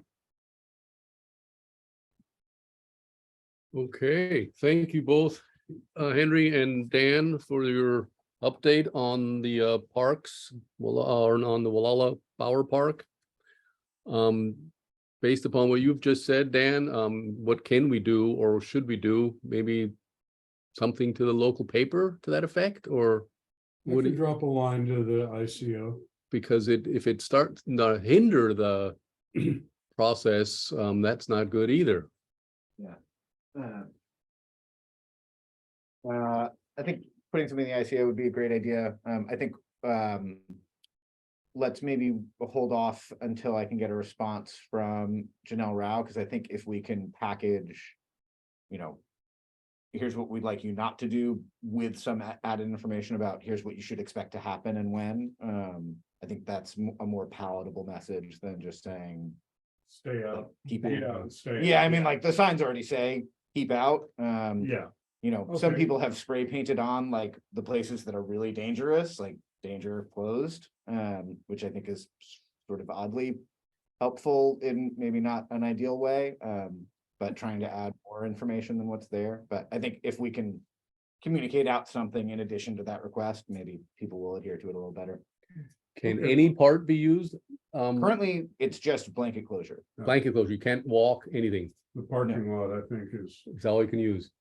Yeah, I mean, there are no signs at the parking lot. There are signs between the parking lot and the park. Right. There's nothing saying you can't use the parking lot, but I don't even know if that should be on limits. I have no idea. When the school's closed, they do lunch drop-offs there for people Oh, who yeah, are are getting they- free school lunches, Okay. things like that. Okay, so that. the So it parking is lot being good. used. Yeah. Okay, thanks again, you guys. So So make, yeah, give me the info from Janelle and I'll get a hold of somebody at ICO. okay, so that was the Gualala Parks report. Next, we have the Affordable Housing Report. That's me at the moment. And I just wanted to let you all know that I did attend the latest Point Arena Housing Workshop, and that was February 7th, which then got continued to February 13th. I have quite a few materials that I have to read through on that. This is what I picked up from them at their city council meeting. There was a Point Arena housing update. There was a survey that went out to all the Point Arena residents. There was a big pamphlet that came out on how they're dealing with the housing shortage up there. So there's a lot to learn from this. I think I can maybe come back with some information that might be applicable to Gualala. I don't know yet, but they are trying to work with infill zoning. They're also looking at some other parcels that they might be able to put some housing on. They're dealing with quite a bit. I don't know if their zoning is as conducive as ours possibly is with our mixed use zoning. I think they have to do some amending to their city council rules and regulations, I guess they'd be, but they do have a consultant that they're working with, which I'm sure they are paying, and so they are getting a lot of valuable information, which we don't have that ability unless we work through the county. So I'll just do what I still can to find out more about housing, and that's basically what I've done on my own, just to go to this neighboring city here and see what I can learn. Any questions? Go ahead, Dan. Sorry. Just as a total aside, the first meeting was stopped because of a medical emergency. And I've been in touch and followed up on that. The guy's fine. And he was back in town the next day. So I saw him at the second meeting. okay, great. That's the main reason I went. I wanted to see if he was okay. Yeah. So yeah, and also for the workshop, of course. But okay, Dan, thank you. Any other council members on that, or any other questions? We will move on to the economic development report. That's usually Kevin Evans who gives us that, but he's not with us this meeting, so we'll have to move on. Then we have the CalTrans, the Streetscape update, and that is the committee of Melissa, Henry, and myself. And I want to tell you all that we did have a GCAP Streetscape ad hoc committee meeting this past Thursday, where we discussed some things with CalTrans and MCOG via Zoom. Progress continues to be made by CalTrans on an updated streetscape plan. MCOG and CalTrans are currently still working on some of the finer details of the design. So a presentation by CalTrans to GMAC and the greater Gualala public is likely going to be extended for a time here. I don't think we're going to see one in March as we thought we might be able to, but hopefully in April. So I anticipate another GCAP committee, ad hoc committee sometime in March. And that's about all I have to update today for our council and public. Any questions on that item on the agenda? Then we'll move on to electric vehicle charging station report, and that's Don Hess.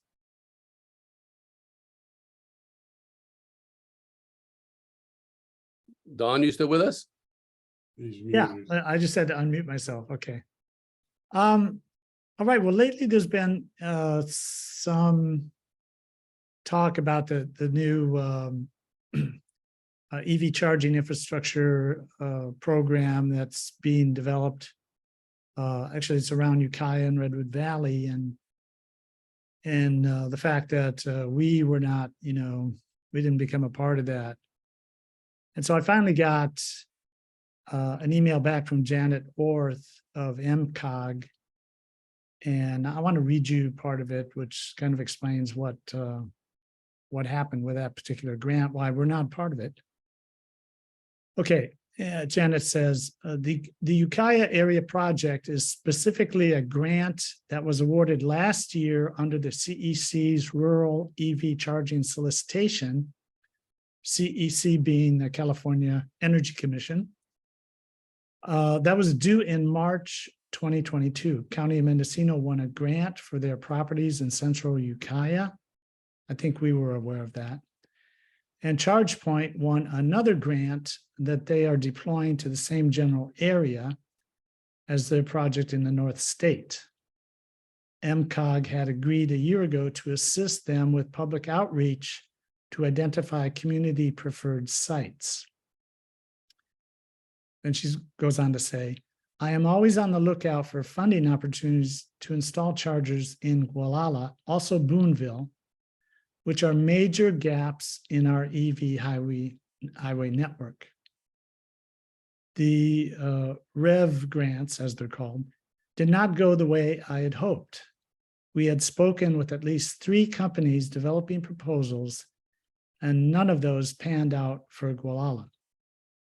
sooner or later, I believe we will get it done. Thanks for persevering in this effort, and let's keep in touch.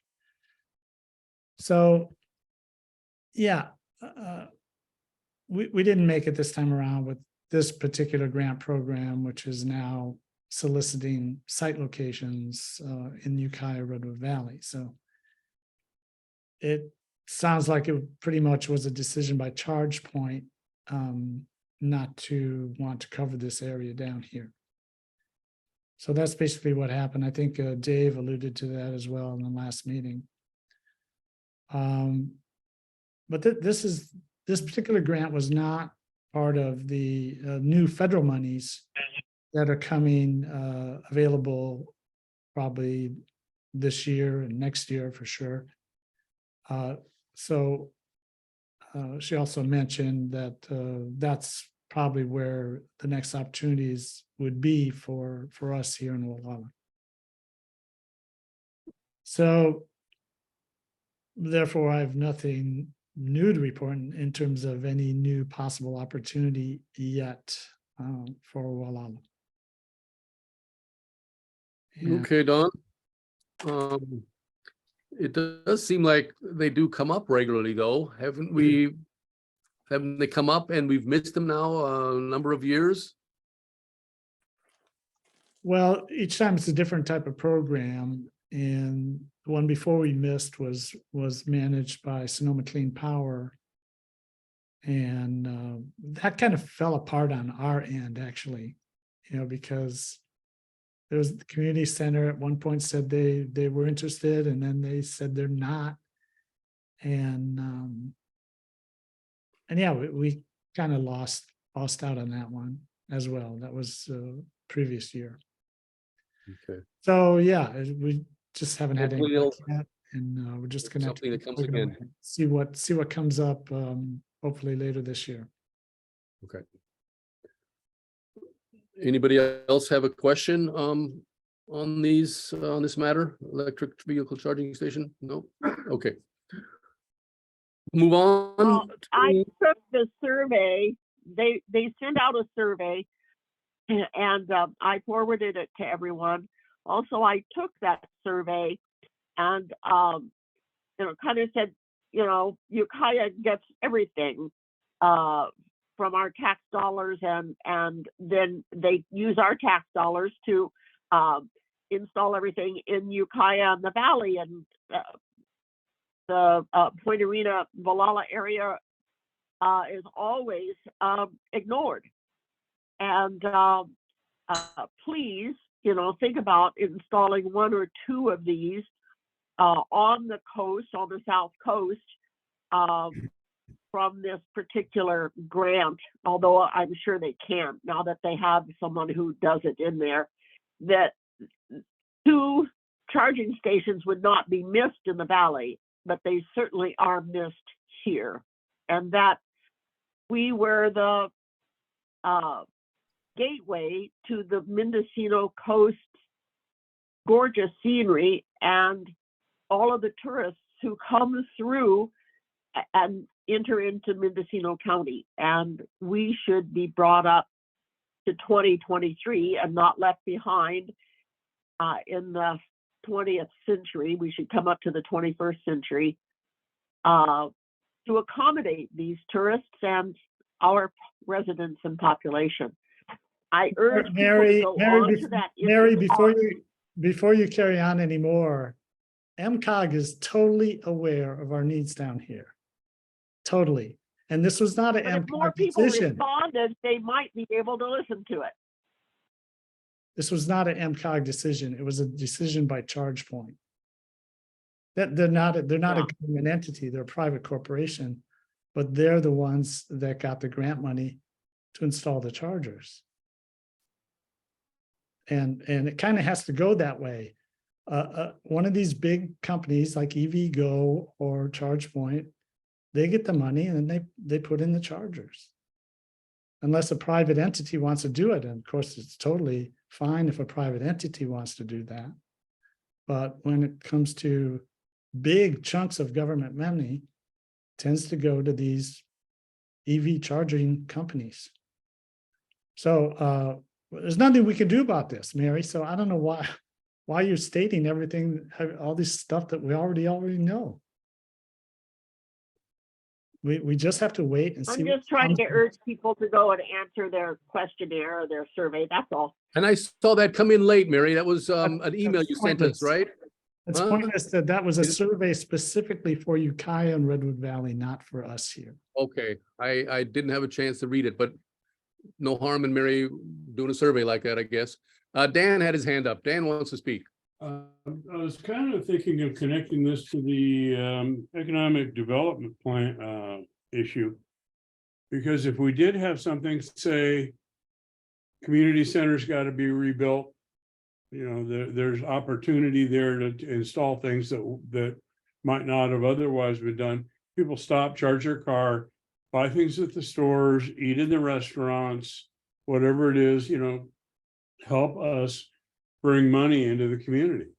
And this is something, you know, these are ends that we could be tying together. And I think that sort of does fall into our purview to some extent, if we can tie some of these knots together, if you will. Into economic development, but like, as Don was just saying, I understand. private enterprise, and I guess the community center would be private enterprise, can do that on their own. Right, and the community center is private Mhm. after fashion. You know, So maybe, well, we might be hearing on a report here shortly, but You know, bring it up. fact of the matter is, we do suffer from the fact that we're an unincorporated town. You know, there's no public land that's owned by Gualala. If there was, we could put a charge on that. No Mhm. problem. That's what Ukiah has done. It's done in Fort Bragg. It's on public property. We don't have that situation here. So, you know, we're kind of hamstrung to a certain extent. but we could put a bug in somebody's ear. I wish the county would buy a little lot right in town, you know. Then we could do things. Then we could do things like put in a public toilet, and we could put in EV chargers. Yeah. Anybody else have any input? Okay, thanks, Don, for that report. On to Telecommunications Committee. That would be Don and Henry. Anything on that? This meeting? Okay, well, there's been some progress. The actual migration finally finished. It took them a while to do it. But the website has been transferred to Bluehost. And so it's there. So the idea now is to come up, determine what new WordPress theme we want to use to, you know, improve and modernize the look of our website and make it a little bit more functional. So, you know, Henry, hopefully, Henry, you can help with some input on selecting a theme. And I don't know if you have WordPress experience yourself or what? Do you, Henry? I have a tiny bit from, I don't know, 10, 12 years ago. But you know, certainly qualified to read the literature about how to do that stuff. But in terms of selecting a theme, I'm not exactly my wheelhouse on design stuff. Okay, but, well, how about if I search around and you know, find a theme or two to test, and then I'll give you access to the Bluehost site. And then you can take a look at it. Maybe you have some ideas, whatever, you know. Great. But yeah, absolutely.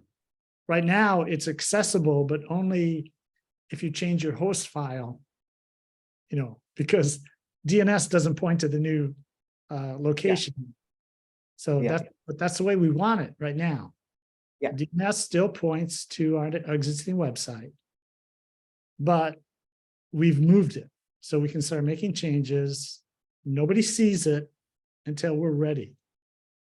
Yeah, So- send that my way. I'll definitely poke around. Yeah,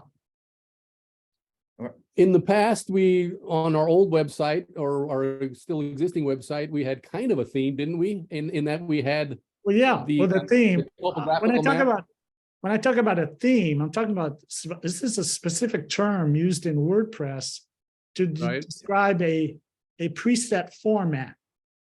So right now we're using what's called 2017 theme. That's just the name of it. That Oh, okay. that defines how things are arranged and what you can do basically with the site. But there's probably thousands of these themes that you can use in WordPress. That's what makes this job of selecting the new one a bit complicated because there's so many choices. Uh-huh. But the idea is we want a website theme that kind of works well for the information we're presenting, you know. Gotcha. I'd be interested in helping with that. I have written my own website in HTML markup many years ago. So I'm not going to volunteer to help write it, but help with a theme. And like I said before, my seriously strong vote is that you take off that weird map you have and put up that photograph that you took of the wall. I love that photo. I think it should be front and center and with your name in the corner as with credit. We'll use a lot of really nice photos that'll, you know, present Gualala in an attractive. Right. I mean, we're going to do that. That's a given. So yeah, that map, we can still have that map somewhere maybe, but no, Yeah, we're somewhere. not gonna that's not going to be the home page anymore for sure. Right. Understand, but that's what you're getting at with a theme, right? Yeah, And No. it's not necessarily a picture, it's Theme- not a necessarily a theme is- map, it's, theme is the A theme- format that you use to okay. organize your Technical. information on the Yeah. website. A theme would be the color of the background that you're looking at. It would be the font. It would be the color of the font. It would be the location of the links and the location of the buttons. Correct? That's part of it, yeah. But Part of it. I know it's more than that, but in the visual, what happens when someone logs in to look at it. That's what the theme is. It's the color, the background, if it's just a color, if it's just a pattern, or if it's a pattern or all that. Yeah, and it should make an impression. It should be attractive. It should be that people want to go to that website, right? All those kind of things, and an easy functionality for. Right. Okay. And I've been doing think we computers want it since to be a- 1996. I think we want it to be a site where, you know, information that we feel is important for the community to know be easily accessible and on display, and something that is easily to update and keep current. So for that reason, I don't want to get involved in a lot of HTML coding, quite frankly. I No. don't, you know, because then potential future maintenance could be problematical. So basically going to use sort of their standard format that It's a WYSIWYG. that the theme provides, and then just, you know, add text as necessary, add photos, add links, obviously, to other sites or other information. So we'll So do you'll be using a WYSIWYG theme? well, yeah, more or less. I mean, most of Okay, it. that makes sense. Huh? That's for what you see is what you get. That's what that stands for. Okay. What you see. is it. WYSIWYG. Well, Melissa, I suggest you send Henry and Don any ideas you have along these lines, okay? Since you have some experience at that. And actually, you know, once we get a new format based on a new theme, I mean, I can send the link out to anybody. Yeah. Well, you have to be able to do a certain thing to your computer to make this happen. So you have to know how to change a host file, and then you can get in. The thing is, when you change a host file, and it's just a text file, so you have to use a text editor, and You can use you have to change it back. So when you change it, that means that anytime you go to gualalamac.org, after you change the host file, it's going to go to the new website. It won't go to the old website anymore. So that's why if you want to go to the old website, then you have to undo the change in the host file. So anyway, that's how it works when you've moved, your website to a different location, but you have to work with it, you still have to use gualalamac.org. So Okay. anyway, that part's a little technical. It's not too difficult, but it is a little technical. I'll let y'all do that part. Yeah, you and Henry stay in control of that. We don't need anybody editing that stuff. on No, their I own. don't want to edit it. I was just going to help you push buttons and make sure it was simple enough for the Well, common. the other thing is, once, I find a theme and Henry takes a look at it, whatever, I could probably display it, in a Zoom, on a Zoom format, so everybody can see it, or,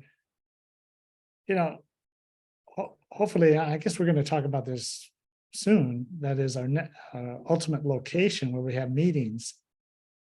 Our idea is to set up a screen, well, like the one that's in the office, except eventually a bigger one, but that way, we can share information on that screen so everybody can see it. Not only the GMAC members, but people in the audience. So I think that, we've never had that capability to do this readily and easily in the past. And we have the technological tools to do this, and they're not expensive at all. So, why not take advantage of that? I think what I was volunteering was volunteering to help be a beta tester. Okay. Okay. Have we, any other questions on the Telecommunications Committee? Okay, Don, thank you for your report. On our Water Ad Hoc Committee, that's Melissa, Don, and I. We haven't had a chance to meet, plus we've had lots and lots of rain. I did go on the USGS website, and I noticed that they have this newly revised website showing Gualala River stream flow data. It's kind of, you have to learn about it, and I haven't had time to really get into it much more, but have you been on it by chance, John? They show the old and then they flop into the new. Okay. So you can see the old and then the new comes in. It's not a great change. It's just the way they present the data. Uh-huh. That's good. And I saw it briefly, but I haven't had chance to delve into it, but it is, I guess, an improvement to be able to go both ways. I don't know, but we all have an interest in the Gualala River, as you know, and seeing the stream flow data was always an interest of mine. So that's one thing I did notice under our little committee. I don't know if you've had a chance, Don or Melissa, to look at that. But okay, Recently, no. check it out sometime. Go ahead, Dan. We did get a notice a couple of days ago from North Gualala Water Company that we're now on voluntary conservation as opposed to mandatory conservation. Well, people will just keep their damn taps shut, though. It's keep conserving. Yeah. Yeah, mandatory conservation is something we all can do ourselves if we want, but it's not because of the rain flow. I understand that they do not have to call it that anymore. It's voluntary now again. So, but we all know how precious water is. It's our lifeline here, and we need to save where we can. But anyway, that's all we have on the Water Ad Hoc Committee for now. Robert, can I add? Don? Something? Yeah, the reason I'm out of town is actually last night I went to a presentation / conference on water catchment systems, and this was in Sebastopol. Mm-hmm. And it was pretty interesting how they showed certain organizations were putting in rather large catchment systems to perform things such as watering a soccer field, a school, for example, or even adding flows to streams in the summertime when stream flow is very low. So I think this is something that our area, people in our area should consider seriously, and that is putting in a rain catchment system. Because we know climate is changing. The dry months, are long. It can be dry from April all the way through November sometimes. You just don't know. And yet other times, in the winter, we can get tremendous storms now, which dump colossal amounts of water in a relatively short amount of time.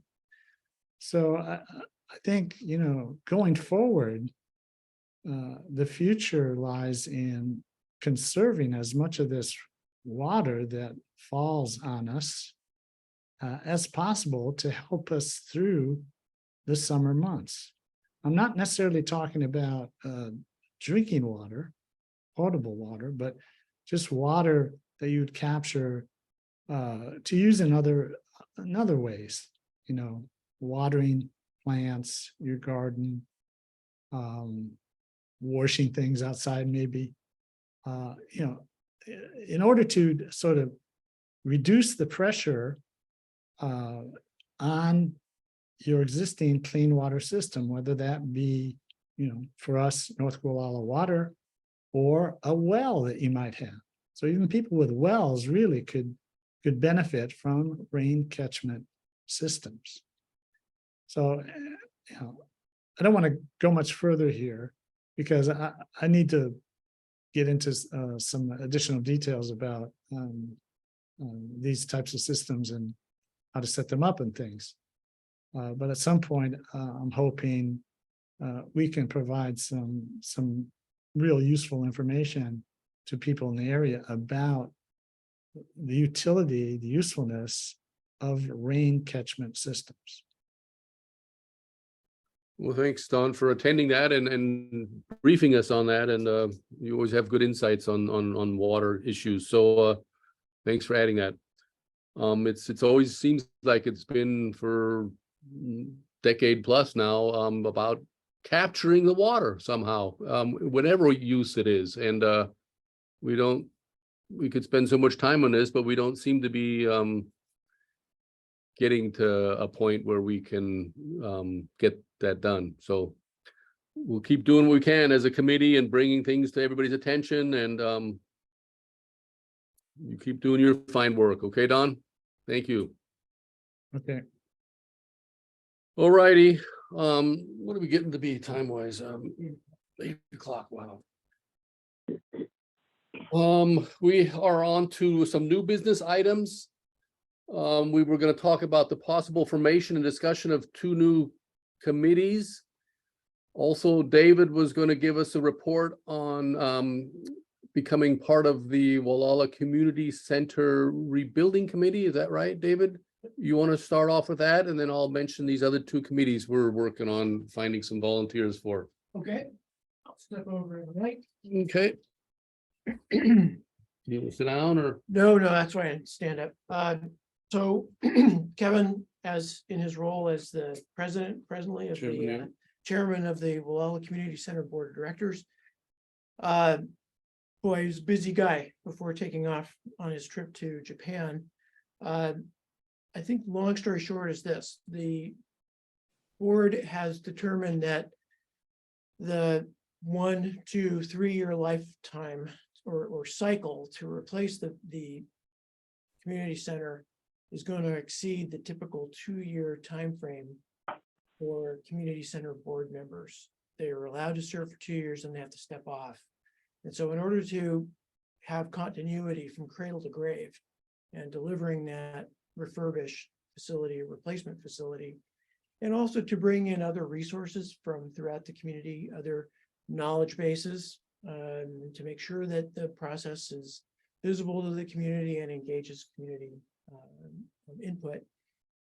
The Community Center Board of Directors has created a committee called the Rebuilding Committee. They seated a number of individuals. They've asked me to join, and I have accepted that invitation. And part of my responsibility is to provide liaison to this group, to GMAC. And so I will be making regular reports as I have something to say. Although I think in the next couple of months, there won't be a lot to tell you, but I'll tell you what I know. Kevin, of course, will continue as a member here and a member of the board. He is also sitting on the Rebuilding Committee. So between the two of us, and there'll probably be some tag teaming. Okay, we'll have plenty of feedback from you guys on that. Near-term homework assignments, because this is going to go really quickly in general terms, depending upon who you ask and who's got the money, the insurance policy may require replacement within 18 to 24 months. That's quick. Oh. That's fast in the way things usually run around here. That means that we're going to have to develop a very effective and efficient set of relationships with the regulators, with the county, coastal commission, and our community, so that things are moving as quickly as we can get them to go. So one of the homework assignments is to people to think about who you know who could be of help: contractors, designers. The community center board really wants to be a local project. They want to bring in local talent, local resources. And so if you guys have ideas of designers or contractors or other contributors materially who could be engaged in the process, please, you can send that information to me and I'll furnish it to the committee or to Kevin. That's the main thing. And number two, start thinking about ideas of how the replacement facility could add value to our community. One thought is, well, maybe this is the time to go chase an EV charging station. And one of the relationships we develop is with Sonoma Clean Power to encourage them to do some form of grant to support that type of functionality. So that's just one idea. There are others. Maybe this is the time to think about the community center hosting a public restroom. That's just it's an idea. It's not a crazy idea because it's a central location where there's a lot of, essentially it's the downtown. It is the Civic Plaza. Other ideas, take a look at the edge of that facility. How might it relate more productively or smoothly for pedestrians moving between the hotel and the post office and Surf Market and the Sunstrom Mall? You know, how does the arrangement of those buildings and how they face, not just a fence line, but perhaps some other relationship, so that the community center is more functional. And the farmers market. All of these activities. So this is an opportunity to some extent re-envision a modern facility. You know, the old one did a great job, but it came from a different time. Gualala has changed. People who are here are different, and the kinds of things that this community needs have evolved a bit. And so this is an opportunity to reimagine how that site can be configured to support a more modern, forward-looking set of activities and utility. Anyway, I'm going to stop there. Okay. So, but as ideas come to you, either send them to me in email or send them to Kevin. This is a good time to kind of let the creative juices spin for a while, because we haven't, set a format together. This is sort of blue sky. You're just starting out this. Should we ask any questions yet or wait until next month? You can or- ask questions now if you want. I'll take notes, and I will be your primary liaison to the Rebuilding Committee. I've Okay. been thinking about this a lot. I have been thinking about this quite a bit. I was thinking, just like that house we were talking about with the CDP, align the roof so that you have a large amount of, even if it was a shed roof, as large amount as possible, so that you could maximize the solar panels on the roof. I mean, have it just covered and have battery backup so that you can have battery storage, and do something to make the facility so that it would work for the public to go into during emergencies like fires and electrical outages. So, Melissa, these are the kind of ideas that the community center is seeking. So as these ideas come to you, send them to me and I'll compile them. Okay, I'll do that. Thank you. So I'm happy to compile and report out. Any other comments? Yeah, I just want to say, I think this is great, Dave, that you're on this committee, and I'll be happy to submit some ideas that I may have. Because I think it does present an opportunity. It was a terrible tragedy that happened for sure. Nobody wanted this to happen, but that does now present us with an opportunity to build something that hopefully better meets the community's needs. So, great. And I want to admit that I spent 2 or 3 days actually crying about the loss.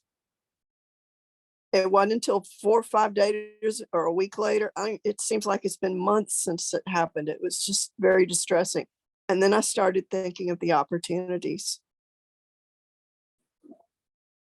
Yeah, you got to move Yeah, on. I mean, got it. it's been a focal point of Gualala for 40, 50, 60 years now, something like that. And 60.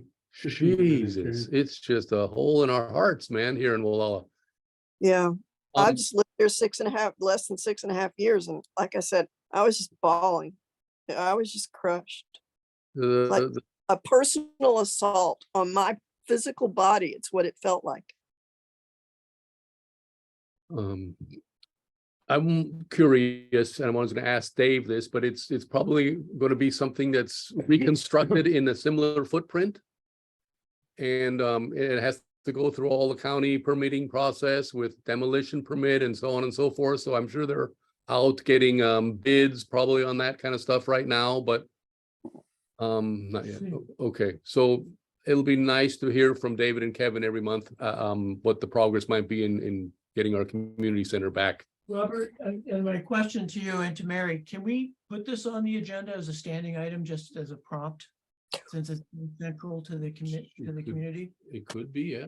Should Should it be a standing committee or an ad hoc committee? Not necessarily. For direction? I don't think we need a committee yet. Okay, At some point, it may be Let's- good for us. we'll wait to hear from you and Kevin on whether or not we should form a committee. I'll wait for that, okay? But what I'm suggesting is it be a standing item on the agenda. Okay, yeah, let's put it on. Mary, did you hear that? We want to hear a report. Yes, I can definitely put it there. Where do you want it? Do you want it up with the council matters as like G after the ad Yeah, hoc water committee? yeah, let's do Very that. well.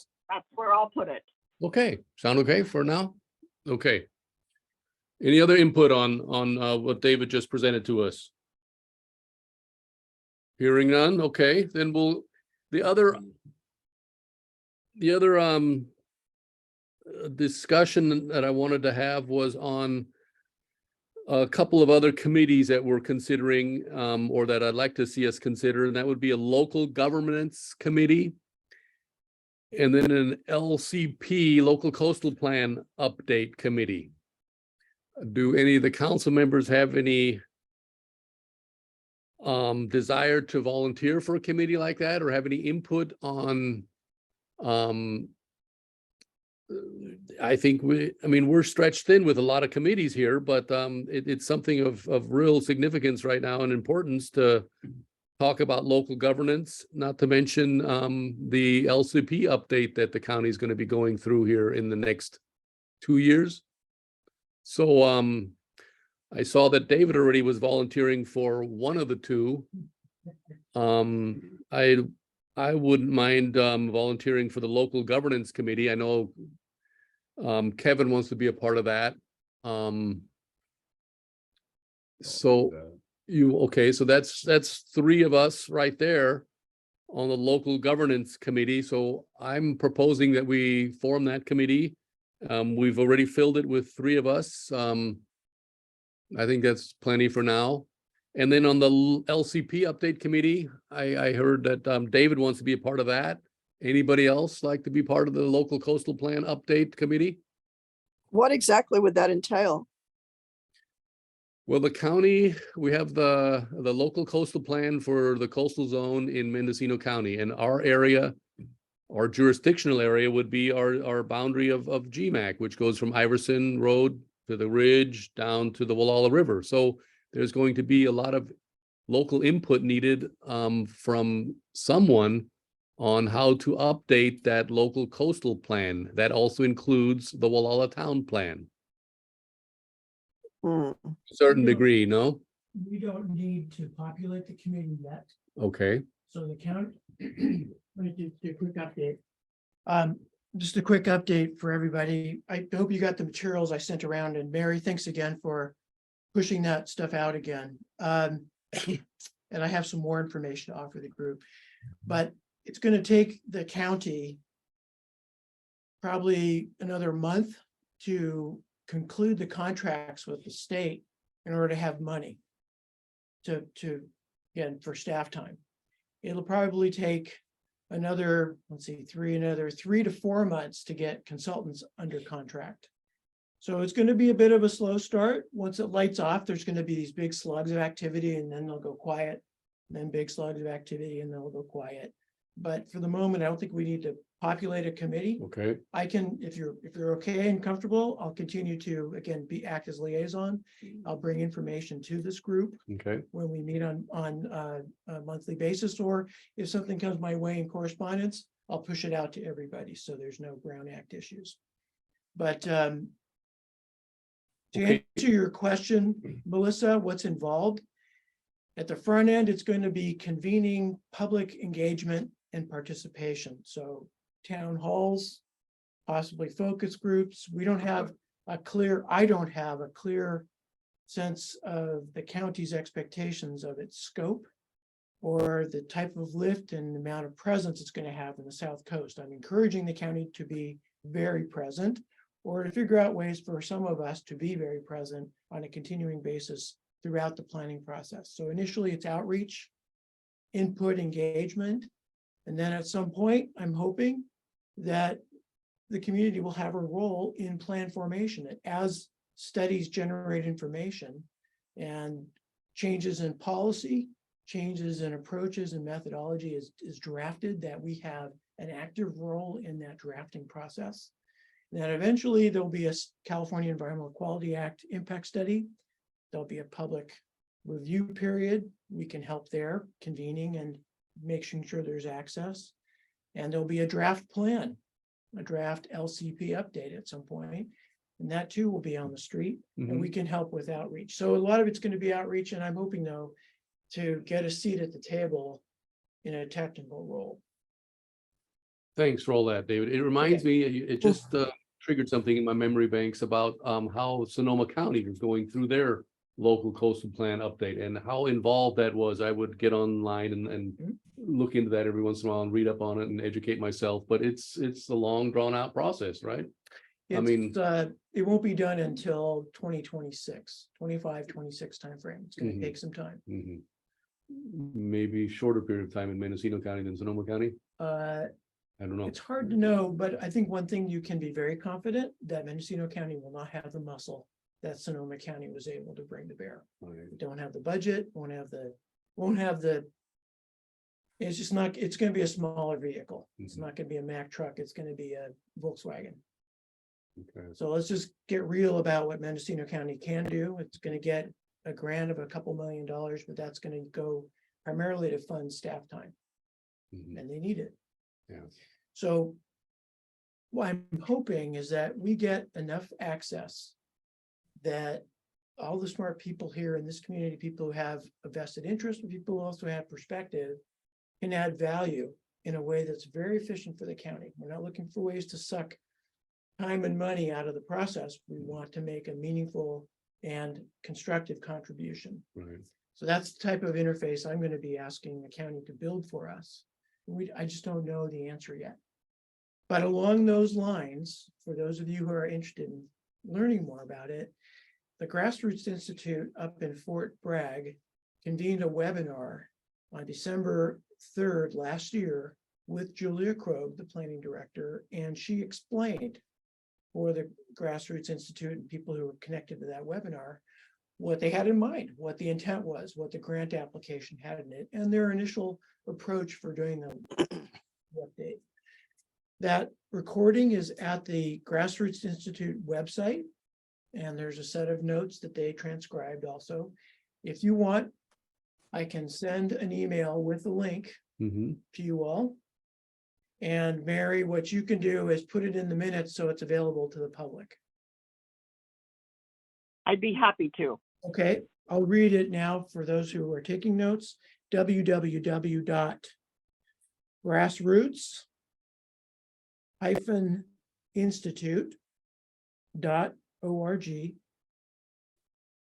www.grassroots-institute.org/vision. And again, I'll send this around in an email. So if your pens don't move quickly, like mine doesn't, you'll have that resource. A hyphen is a dash, right? Dash, Okay, yeah. okay, got it. I got it. Sorry. Could you repeat that again, please? Okay, www. dot grassroots hyphen institute .org/vision.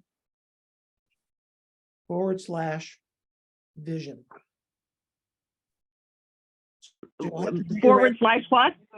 Vision. Vision.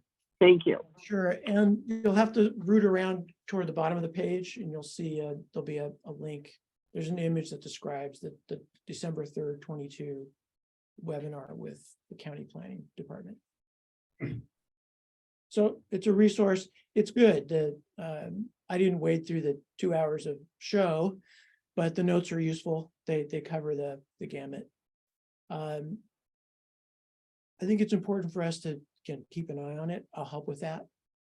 Just so we're keyed in. This is a super important opportunity. Mhm. This plan is old. It's time to modernize it. Okay, so you'll be the one-person committee for the time being on that, right? We'll Yes, sir. create that committee. Yep. Okay, then we have, so that'll be David. Unless somebody else wants to, get on it now. Anybody else have a desire to get on that right now? Or let us know if you have that desire at a later point. So we've created that committee, LCP Update Committee. We've created the Local Governance Committee. That's Kevin, Dan, and myself. And then the status on the community center, David is going to bring us at each and every meeting along with Kevin, I'm sure. Okay, so I'm sorry, Henry? Are those both ad hoc committee? I would say so, yeah. I'm sorry. Yeah, because the local coastal plan one seems clearly ad hoc, temporary in nature. Hmm. There's a Let's start hope date, it's end very date. temporary, but it's gonna be several years. Temporary as a technical matter, right, is at some point ends. So clearly falls into the ad hoc nature. The local governance one, is there sort of a natural endpoint for that committee? I don't know, right offhand. If we had a fourth member interested, we'd have to make it a standing committee. Is that not right? I don't know, I can't remember if that necessarily means it has to be a standing committee. It certainly means it has to be a Be public noticed committee. and all that, Yeah. right? Has to meet all of the public, that essentially needs Yeah. to meet all the rules of GMAC. That's not the basis, right? Um, Local governments, when I initially talked to it about with Kevin about it, it seems like it would have a terminus or a period of time that it would end, but So this would be trying to form something that would serve local governance functions, right? Mhm. Would be the idea. So the natural endpoint would be either a decision not to pursue such thing or right, the decision about what that should look like. depending on, So, yeah, that sounds to me like that's Mm-hmm. a inherently temporary, that nature- committee's not gonna be running in 50 years. Right, right. So, yeah, I think Neither that will we. clears the bar for, well, yeah. Yeah. Well, That's it's- fine. yeah, it is, I think it meets the criteria for ad hoc. Okay. Well, good, Henry, Just wanted to thanks, clarify. thanks for that.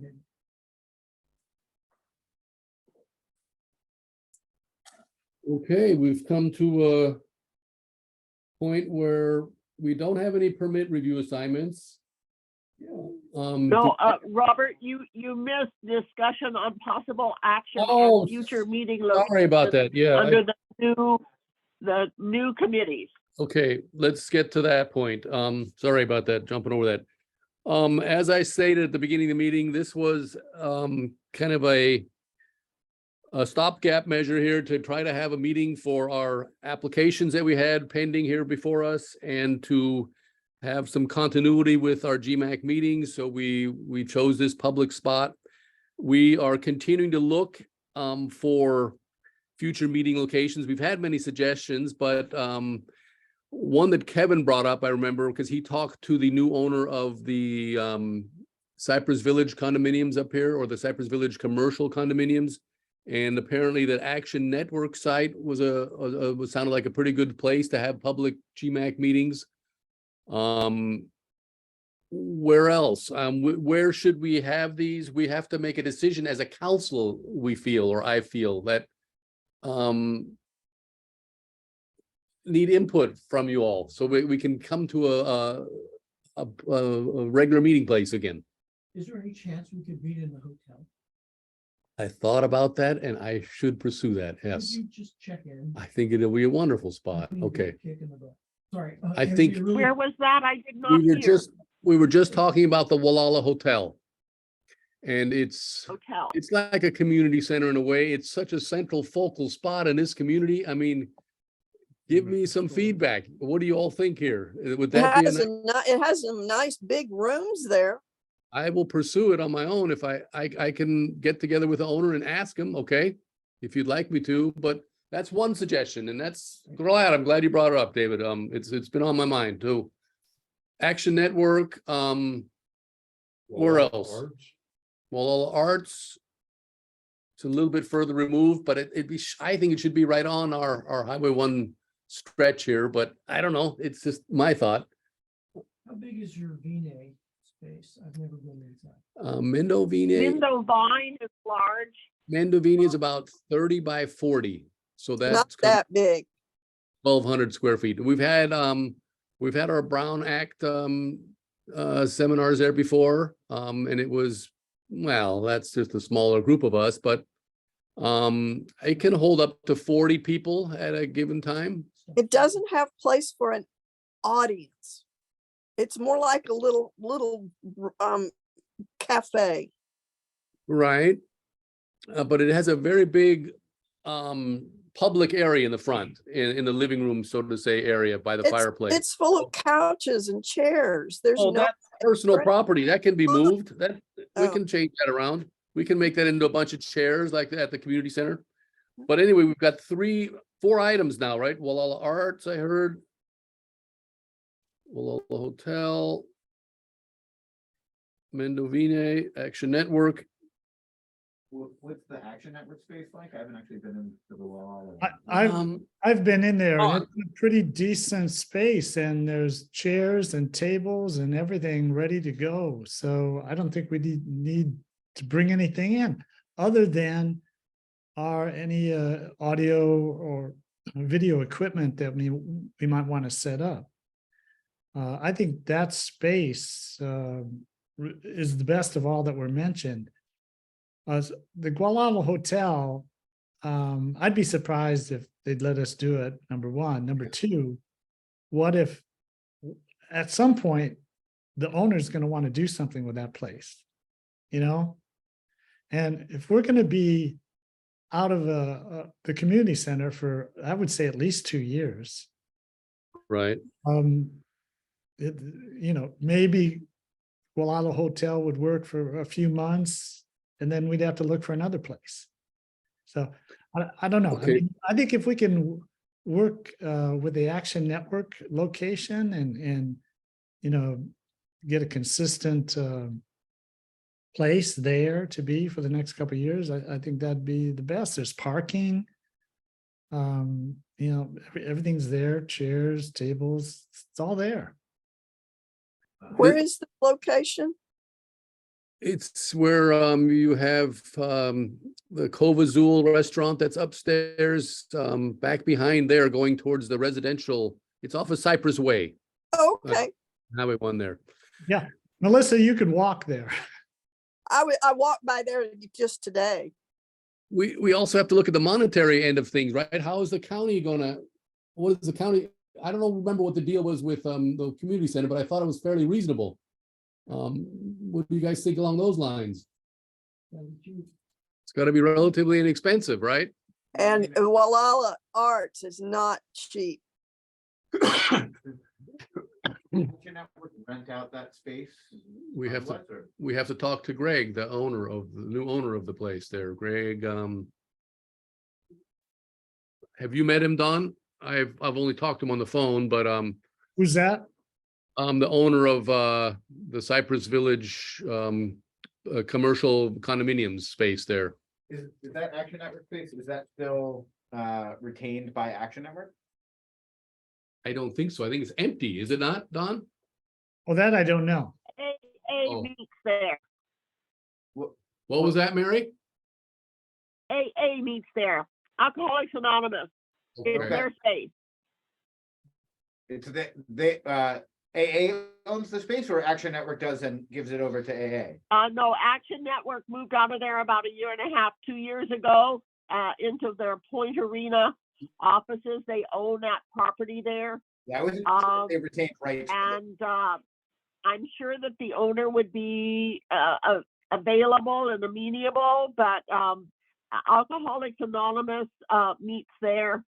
And sometimes, I think there were 1 or 2 times that the Episcopal Lutheran Mission also met there for Sunday service. Okay. So, okay, so how do we go about this, council members? We gotta find a place, and it's gotta be of a good price. Mary, do you remember what the community center was? Just to give us an idea, do you remember what we were always paying there? Year after year, we dealt with this, and I don't remember the price. I think it was like $15 to $25 a time, and then for the last 3 years that we were meeting there, it was gifted. It was open to us at no fee. Can't beat that cost. Mm-mm. Well, I think the county's gonna have to bite the bullet, and chances are we're gonna have to pay more. And this county's just gonna have to pay. I mean, Yeah, otherwise, you're gonna have to pay Otherwise, more or allow us where to are we meet gonna by meet? Zoom. you know, I have no idea what Alcoholics Anonymous or the church paid for any of the rent for that space. rather than speculating, as to what the cost may be, none of us can say right now. We need to just inquire and then talk about it. Okay, Yeah, and just one note, Melissa, it's not up to the county whether we can meet by Zoom. That's a matter of state law. Right. Right. It's the, What I was saying was that if there isn't a place we can afford to meet, a place that the county won't pay for, then Zoom would be our only alternate. and I'm saying that it's against the law. we don't have that option. It's not We have up to the An county. option. It's a matter of state law. They can't do that, so they'll have to figure out some way to make it within their budget. If they want them Gualala MAC to continue, there has to be a physical space wherein we meet by state law. We So have to abide words- by Assembly Bill 2449, folks. So in other words, if they refuse to pay for a new place, say the only good place is Gualala Arts, and they won't spring for it, they would force the GMAC to shut down rather than meet by Zoom. Melissa, you're speculating. Yeah, let's look into these different places. I can go to the Gualala Hotel, I can go to Gualala Arts. Can somebody else go to some of the other places, and we'll find out what the dollar amount is, and then we'll go from there. I Um, wasn't speculating, I was asking a question. Would Okay. they force us to disband? We'd have If to they- cancel our meeting for a Cross month or two, when we get, That's not something that's imminently going to happen. So let's not worry about that. You want me to contact Action Network, Action or that- Network? Well, it's not really Action Network, but it's, Greg, yeah. Do you have, Robert, do you have this person's get it, contact? I'll get it for you. I know I can get it Okay, for you. then Greg Lucas, I think is his name, now I'm thinking about it, and I think I have Okay. his number somewhere. If you have his number or email, shoot it Yeah. over to me and then I'll contact them. Contact So in info. other words, no one knows the answer to my question, or you know the answer and you won't you just won't tell. Well, what's your question again? Exactly. Question was, if there is no place that they will pay for us to meet in, will they force us to disband rather than have Zoom meetings? If Zoom were our only option, would they force us to disband because of the law? That's like, Question. but Lisa, that's like comparing apples and oranges, is it No, not? it's not. I No, think it's it not. It was is. a valid question and you're not answering. If you're That's- just not gonna answer, I'll drop It's a it. state directive on the Brown Act stuff. That's state. So you're saying we were Melissa's forced to- asking, she's asking a hypothetical that nobody can answer right now. Well, I will answer, which is the options are we find a physical space or we do not meet. Okay, not they an forced option. us to disband. It's All not right, forced us to disband. There is no Well- Zoom option. It is not a legal option. So either we don't meet or we find a physical space. Those are the options. Right. And So they forced us to And what we're disband. trying to do is we're trying to, like we're doing tonight, we're doing a hybrid type of a meeting. We're trying to find a way to accommodate our public in the best manner possible, which has been Zoom in the past. Seems like we had a better attendance than we ever did at the community center. Yep. Except for when there were big things like cell tower or whatever, but and be able to also do in person. So we just have to find the in-person part of the equation where we can do it for rather inexpensive. The other half, we've got down already, the Zoom part. But we can't do just Zoom alone. We have to go back to the in-person stuff. Okay. Okay. Okay, well, how did this all start? You asked the question. Okay. So there's an item on the agenda, and I really appreciate the discussion. That we have to find a place. Oh, yeah, that's The right. only thing I'd like to add is, if I might, very briefly, G2. pardon me? G2. 7G2. There you That's go. right, that's right. Okay. G-double-I. I jumped ahead and I was already ahead. As Okay. you guys very generously explore the options, let's not worry about permanent solutions. Let's just Okay. figure out something that's gonna get us through the next, say, 1, 2, 3 quarters. Yeah. Something else is gonna happen. So we don't need to kind of wrap ourselves around too many axles. Again, Yeah. there's a lot of unknowns here. I think we can try to do, we can do our best to be flexible, Okay, but we do have to comply with the law. right. Okay. What? Just brief, is the ambulance district board meeting room available? Because they have a big meeting room at the top end of their ambulance district facility. And there's additional parking out there at this time of the evening at RCMS. So it's just a short walk. Ambulance question. district, another question, not, yeah. Thank you, dude. Yeah. I've been in there a couple times at their meetings, and it's a pretty big space. Mhm. Good. Yeah, I've been going to some community services district meetings and they're meeting at their facility up on the hill there. And that's not always the most convenient thing either, but that's where I was learning how they were doing the hybrid thing with both Zoom and in person. People would go up to their facility and they wanted to attend the meeting. The board members were all sitting there. And they had the TV and the Zoom thing going, but they only had one microphone. We've got to get at least one microphone going, which Don and I will work on next. I have a mic I can bring. But we may not go to You know, have.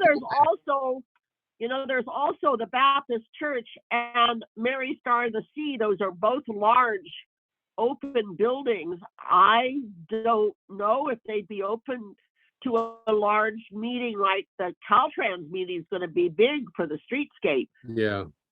So. So, we- you could think about that. I don't know how much it would cost to have a meeting there, but those two buildings could be used. I don't know if they're open.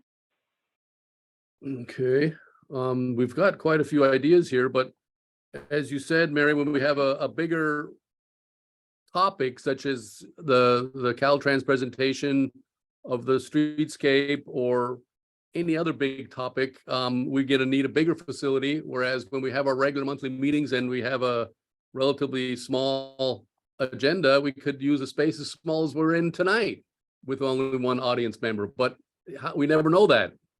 It could be CDPs where there's a whole bunch of people from the neighborhood around a CDP that are gonna come and wanna talk.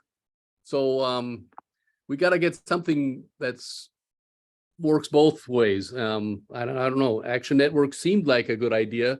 Kevin had brought it up. He's most familiar with I guess what the space was. Well, we all know what the community center space was, and that's just we're gonna really miss that. But I'll look into Gualala Arts, Gualala Hotel. I hear you, Don. It's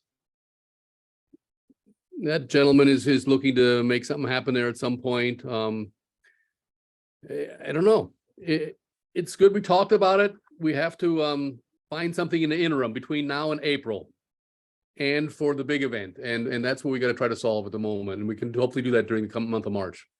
Dan. When I was working in the fire department in Davis at UC, large meetings could be held on the apparatus floor. They'd move the equipment out onto the front apron. We set up chairs on the apparatus floor. Maybe South Coast Fire could let us do that. Well, you could sit, we sat 400 people in an apparatus floor that was normally holding 2 engines, a ladder truck, a hazmat rig, and a parade wagon. And after the meeting, we can swarm the equipment. Yeah. Well, we got a lot of What we can do is have alcohol. we got a lot of ideas here. When's our April meeting? What's the date on that? Oh, my phone's- Boy. April 6th, it looks like. So we've got a good month here to figure this out. And I'd say we just start inquiring with these different suggestions that have come up tonight. And see what we can come up with. I'll call South Coast Fire. and see if- Okay, that's what I want to hear. South Coast Fire, Dan. It's cold at night. Oh, yeah. It can be. We had space heaters at UC Fire, but Who wants to check in with the ambulance district? John's suggestion. as long as I'm doing South Coast Fire, I'll Okay. call them. Okay, that would be That's, the fire chief, Jason, right? You'd talk to him. Those are under two. I mean, separate- ambulance district, that would be, Yeah. I That's, don't know. Coast, Oh, I don't know anymore. Those life support. Coast Life Support, they're a separate entity. Okay, I'll go to, Gualala Arts, Gualala Hotel, Mendovine. Okay, I'll do those 3. Action Network, will be, who can check into that? Maybe John volunteer. Don. Okay, Don. Connect with Kevin on that because he was starting to do that too. Okay, Okay. I know. Oh, we Yeah, can't but I depend thought on you- Kevin. He's gone for 2-3 weeks. I don't know how long he's gone. A month. You know the contact people, you have the contact information. That's right. Send it to I will me. get that to you. And then you'll pursue it. Okay, or we can both do it, whatever. What about the churches? Should we mix? Baptist Church? I'm wondering, is it legitimate to hold a government Yeah. Meeting in a church? That's not, it doesn't totally feel appropriate. I was almost thinking that same thing on the Gualala Hotel, but See how far you can get in commercial and. other Yeah. things. let's do that as a latter resort, maybe, huh? Okay, any other suggestions on that? But I think we've got something to go on here. I think mixing church and state doesn't mean meeting in a building. It means having prayers during the meeting or something. Yeah, well, They are public buildings. They are public buildings. I don't know. I've been to things in churches that Um, had nothing to do with religion. There was a pool. As public as pool we would table. like it, I think we should make it. Anyway, we've got enough to go on here for the time being. What about the Elaine Jacob Center? Good that- point. Their meeting hall is very, very small. It is. I've been there.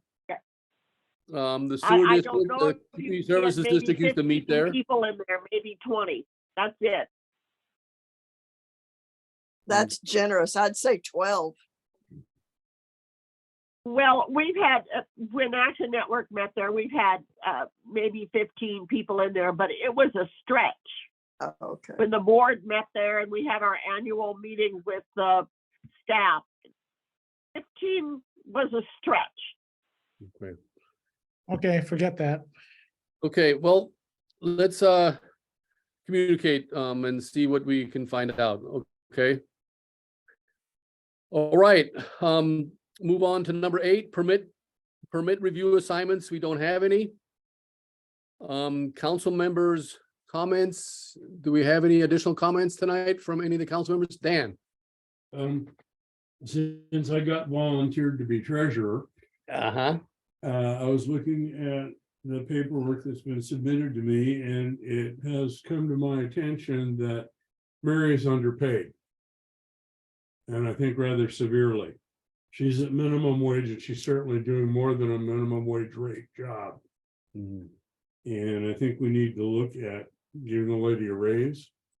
And minimum wage right now is $15 an hour. She's getting $15.50. Thought it was 17. Not from us. No, I know, No, it's but $17.50. we got her a raise. We got her a raise back when. Yeah, it's still not It's, enough. I don't disagree, but it was How do we go about doing this? What's the process for this? I can review that with you, what I went through the last time. Okay, I think I still have it written down somewhere. I would like to do that, Okay. and I would like. to- Well, what does the other rest of the council members feel on that? I agree.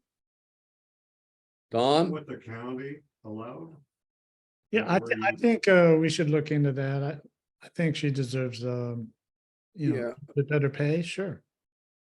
I think it's certainly worth investigating. It has to come from the MAC. It has to come from our entire council. It has to be, that's how I remember it being last time. And I got some coaching on it from who we talked to or who we've been Danielle, yes, we got some coaching from her on how to go about it at that time. So Is yeah, this- how long ago has it been now, Mary? Oh, gee, I don't remember how long it's been. I'm sorry. It seems like It it's at was- least 2 or 3 years Robert? ago. Robert, is this Yeah. like an executive session matter since it has to do with? Exactly, it is kind of, you know, this is like a Shouldn't be labor talking thing. about We should this. go in a closed session on stuff like this, but Yes, we should be. I'll review it with the treasurer, okay? Thank you, Don, for bringing that up. That's Yeah, you're exactly right. especially with Mary in the audience, so okay. I think we need to publicly mention that we're gonna look at it. Right. Well, we have, Okay. okay. Mary, you want to give your report?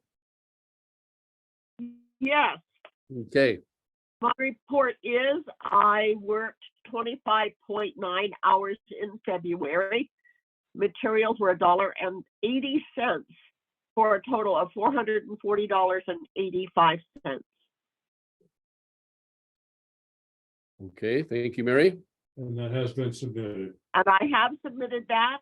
And there was a huge mix-up in the county last month, and I have yet to get my paycheck, but it was thanks to Dan going to them and saying, hey, yoo-hoo, do something. They were able to get it into a late batch this Monday, and it will be cut today and in the mail. So that was a good thing. Okay, And thank you very much. all right, Mary, good. Thank you for your report. We're to item number 10. Is Melissa still in the audience? I'm here. Would you care to make a motion on this item? I'd like to make a motion that we adjourn for the night and for the month. Okay, Melissa, thanks. Who would like to second that? I'll second that. Dan seconds that. Okay, let's take a voice vote here. Melissa, All Henry, right. David, Ugh. Dan, Yes. Don, Aye. and Robert. Aye. Okay, thank you, folks. Thank you all for attending, and Adjourn 8:02. we got 2 letter writers, right? We got that all down, taken care of, right? On the 2 8 CDPs, we got letter writers. We're gonna. The one- No, there's only one letter writer. The other Okay, one was okay. tabled. Double checking.